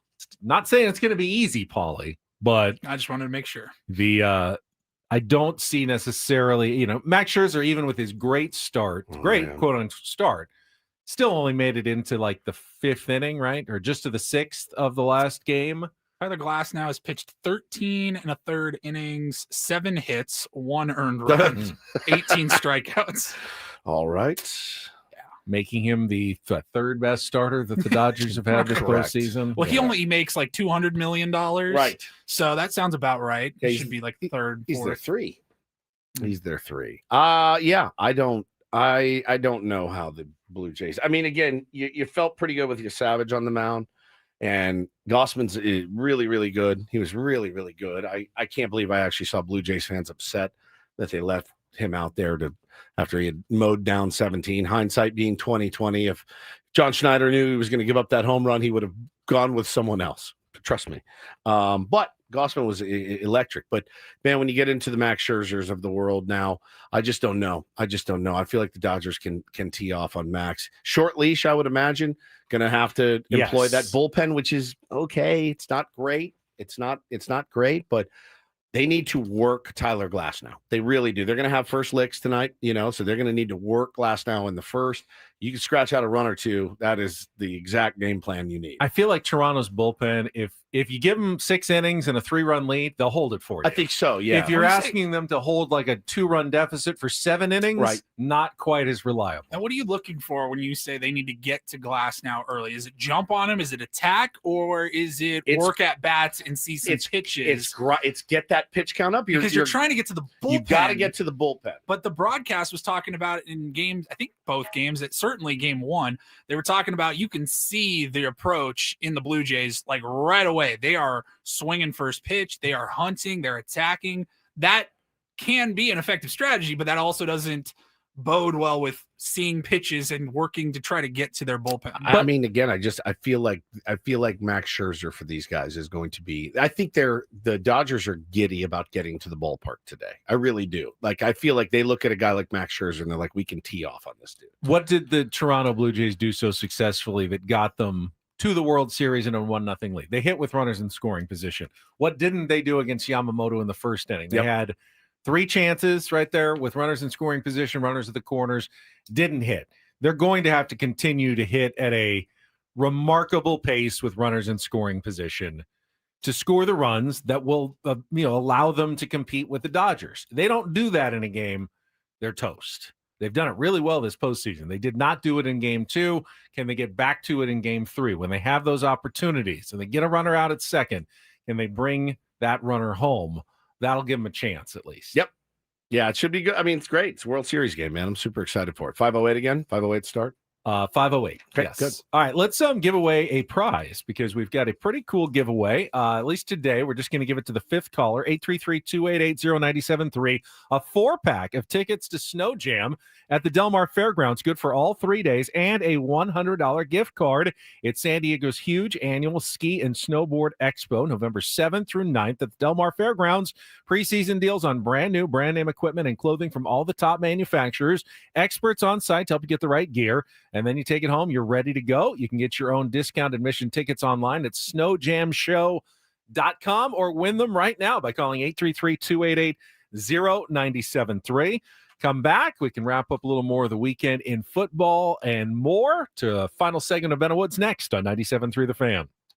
Gambling problem? Call 1-800-GAMBLER. GEGE 0000466. For a full list of games and rules, play at 7 Mile Casino. Visit 7milecasino.com. Meanwhile, we can tell you about 7 Mile Casino, our place to play cards, so easy to get to. Other card rooms in San Diego.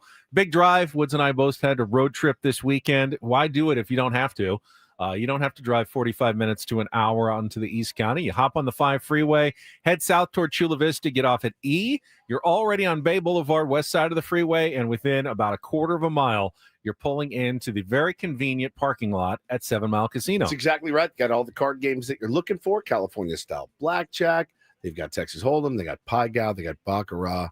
And listen, they take great care of you when you go in as well. They'll give you a discount on food if you're playing. The food is spectacular. They got a great bar area and a great patio area as well. I've been to 7 Mile Casino. Didn't gamble a bit. Just walked in, had lunch, and left. That's available for you, too. The food from Sammy's is outstanding, and their 24/7 players menu cannot be beat. If you have not checked it out, what are you waiting for? This is your week. Head down to 7 Mile Casino, just 7 minutes from downtown.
Hey, player, this is all yours. This room with this view. This speakeasy with this cocktail. Hey, could you make that too? This spa with this. Ah. And this pool on this roof. This is all for you. The all-new Hamul Casino Resort, now open.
So you are you're protesting the NBA on moral grounds. Correct. Always have. So you've probably missed Victor Wembanyama turning into like a superhero, like a giant-sized superhero in the NBA in the first 3 games for the San Antonio Spurs. I've missed it entirely. He's like grown to 7'7". He's hitting 3-pointers from the logo.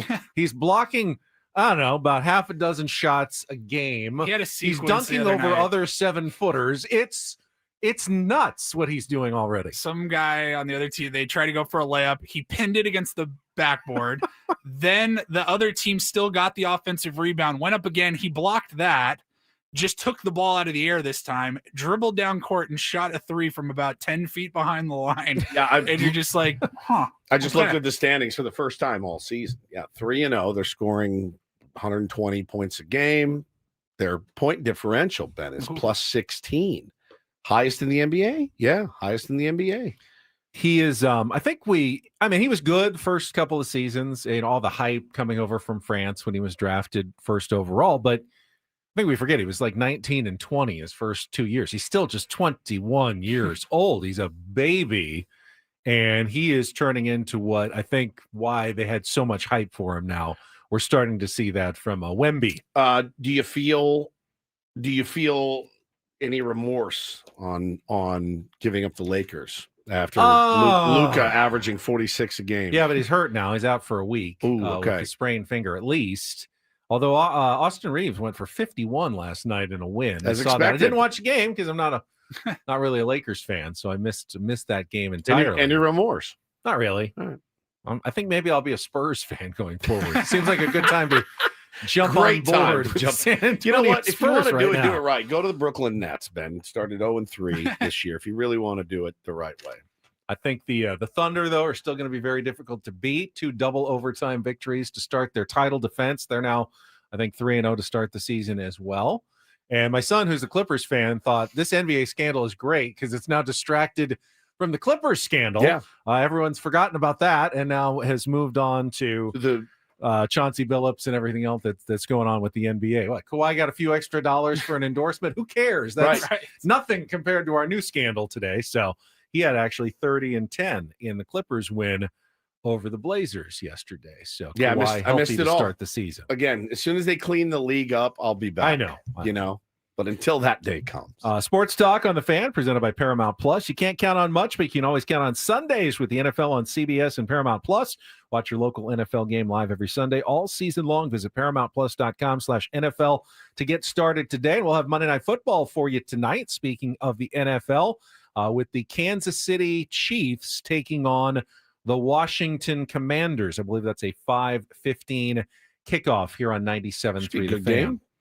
Yeah, not bad. The Chiefs have certainly seemed like they've cleaned things up after a bit of a slow start. I don't know what the spread was, but by the way, who did you pick on we did a football threesome on Wednesday? I don't remember. 4th win in a row, I guess. Wow, yeah, look at you. I picked the Patriots. I don't even remember. Who my Minus pick was. 6.5, and they cruised after a slow start over the Cleveland Browns. Did I say Buffalo? I don't know. I think the Browns played the Jets. Bengals played the Jets. That's right. Same state. You're in the neighborhood. Listen, man, Sundays are T-ball and baseball till like 3:00. So I get home. I watched a little bit of the Sunday night football game. I watched until the SDFC game started. I'm just out of the loop. I'm baseball practice at 9, right into T-ball. Come home and you're like, all right, it's 3:00. I've missed all of the games. I've missed everything. So I'm just this is life now. Such is life. I was trying to figure out what happened with the Baltimore Ravens and Lamar Jackson. So that was an interesting story. I thought about including it in Don't Do This, but we had so much else going on. Like this Lamar Jackson's been out. He's been out for weeks. Yep. He came back. He got cleared, right? He came back as a limited practice participant. They had him listed as limited on Wednesday and Thursday. And then on Friday, they listed him as a full participant, which makes it seem as though he's starting. He's back. He's going to start. So Baltimore, who were they playing? Their opponent's going to think, okay, we're getting ready for Lamar Jackson. Well, he didn't end up playing at all. And it turned out he didn't really practice fully. He took snaps against the scout team fully, but they didn't have him in. And according to the Bears, and according to NFL rules, even if you're out there, if you're not taking snaps with the first team like you normally are, you need to be listed as limited again. So the Ravens are potentially facing, some sort of fine or punishment from the NFL. John Harbaugh said, honestly, I don't even do that. It's the trainers and the media staff that lists what it's an honest mistake, he said. He said, honest mistake. We knew he wasn't. I mean, he was out there for the whole practice, so we said he was full, I guess. But according to the NFL rules, if you read them closely, he should not have been listed as a full participant in practice for the Ravens in that game. Now, they did win, and they are supposed to be getting him back next week, and they're still just 2-5. But if they could come back now. So let's say you're Ben Johnson and the Chicago Bears, right? And you're preparing all week for Lamar. And then they say, hey, actually, Lamar's not playing. Aren't you elated at that point? Yeah. I know he hasn't had the best. Tyler Huntley is going to. Yeah, Tyler Huntley instead. Okay. I know we game planned for Lamar Jackson. But I mean, you're happy he's not playing, but you do all right, the scrambling ability and everything. You're probably focusing a lot more in practice on containment and making sure he doesn't get, beat us with his legs. Whereas with Huntley, you're probably practicing different things in order to contain him. If you're John Schneider and Dave Roberts says, actually, Glasnow's not on the bump tonight and Otani's not pitching tomorrow, I'm like, great. Go to a bullpen game. We will figure it out. We weren't prepared for Emmett Sheehan tonight. Yeah, we were not prepared for Emmett Sheehan. We were prepared for Tyler Glasnow. How dare you practice this level of gamesmanship? But I don't know. I mean, again, I think coaches, and Ben Johnson said, I said earlier in the week we were preparing for Lamar, and then we found out he wasn't playing. Then we get ready for the next guy. So the Ravens put out a statement on Saturday because we've been talking about gambling in sports all morning. Yeah. There were a lot of implications on that because I think the Bears, the line when Lamar was playing got up to 6.5, 7 points. Then all of a sudden he's out and it's a 2-point spread, and people are like, "Well, I got it when it was 6 or whatever." The casinos, I'm sure, were pissed. The team had to say, they said Lamar Jackson was present for and participated fully in the entire Friday practice. Upon further evaluation today and after conferring with the league office, because Lamar didn't take starter reps, we updated our report to reflect his practice participation. Does anyone believe it was an honest mistake? I kind of do. I checked the wrong box. That's what you're. It was the PR staff said he was out there the whole practice, so I thought that meant full, and they just didn't know what the rules were in terms of what really means full practice or not. He's been a coach in the league. He didn't. He said he doesn't. I understand, but the buck stops there, right? Yeah. That's interesting. Yeah, I mean, everything just kind of points back to, they're going to be watching everything with a microscope. You got to make sure your T's are dotted and your eyes are crossed. By the That way, doesn't make sense. Your eyes are dotted and your T's are crossed. tonight is a sports equinox. You remember what One those of your are? favorite bits. Yeah, it's all four major professional sports. How do you get that so fast? Because he's young. MLB, It's easier for World young Series, guys. obviously, NBA, NHL, and NFL Monday Night What if you got a scorigami in a couple of during an months? equinox? Oh my God! Oh, goodness gracious, that would be incredible. Oh my goodness. Let's spin the topic wheel. All right, let's check traffic and then a little topic wheel to wrap things up here on a Monday on 97.3 The Fan. From the 855 Get Ross Traffic Center, protecting San Diego after accidents or injury, here's Kelly Danick. Traffic is brought to you by Toyota of Poway, voted San Diego's #1 Toyota dealership by USA Today. Got a few things wrapping up our morning drive. One of them is some debris in middle lanes on northbound 15 before Market Street. Also collision over the right shoulder, northbound 25 before the King Freeway.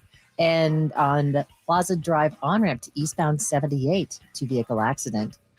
Toyota of Poway has been voted San Diego's #1 Toyota dealer by USA Today with APRs as low as 0% and tons of new Toyotas on the ground. No tricks, only treats during the Trucktober sales event happening now only at Toyota of Poway or online at toyotaofpoway.com in the heart of San Diego.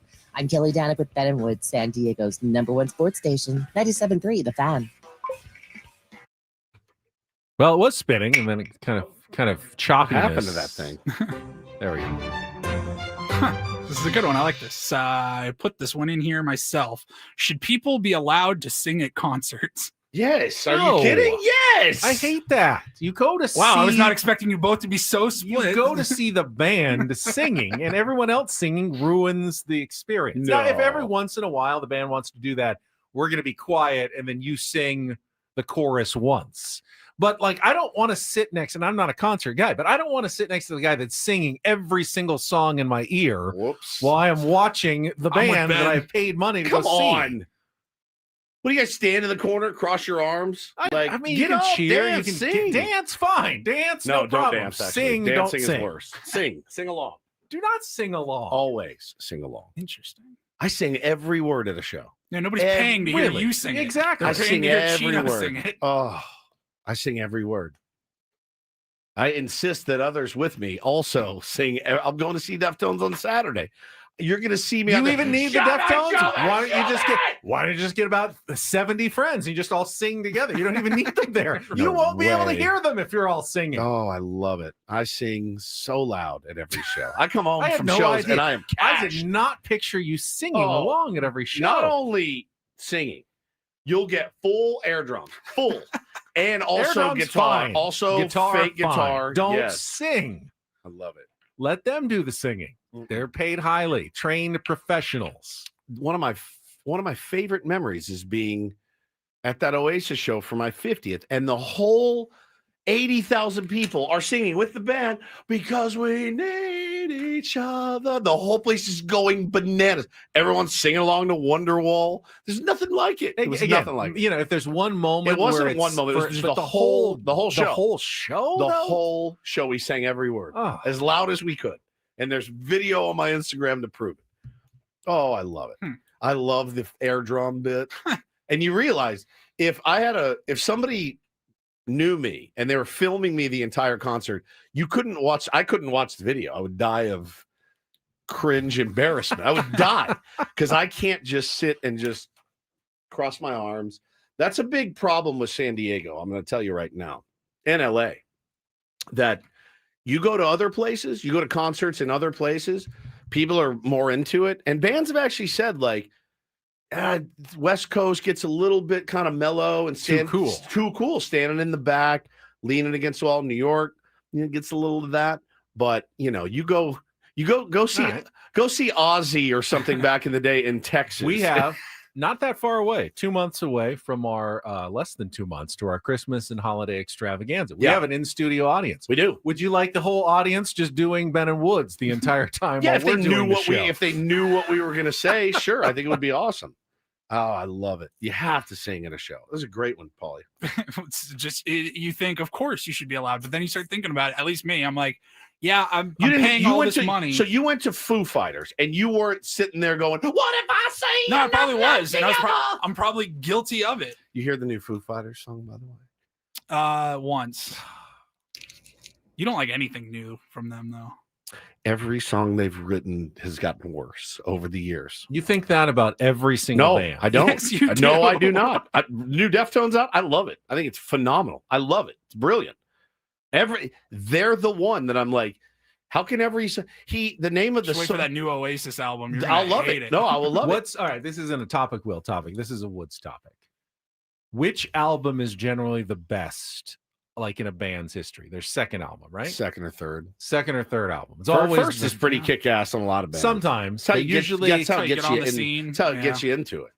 They have the a name lot of of bands put out one that's not that well received, and then they kind of find their footing. And the second or third albums, they're They big, really, giant album, and then it goes well off the the map. I after hadn't that. heard it yet. It popped up a notification that there was a new Foo Fighters song, so I thought I would listen. And the name of the song bothered me from the jump. It's called The name. It's called "Asking for a Friend," and I'm like, oh, what's next? Hey, this is our new single, "Hold My Beer" by the Foo Fighters. It's just really, they just haven't written a good song. Is in it a many years. dual meaning? Like I'm asking for a friend. No, Like, it's just one of those.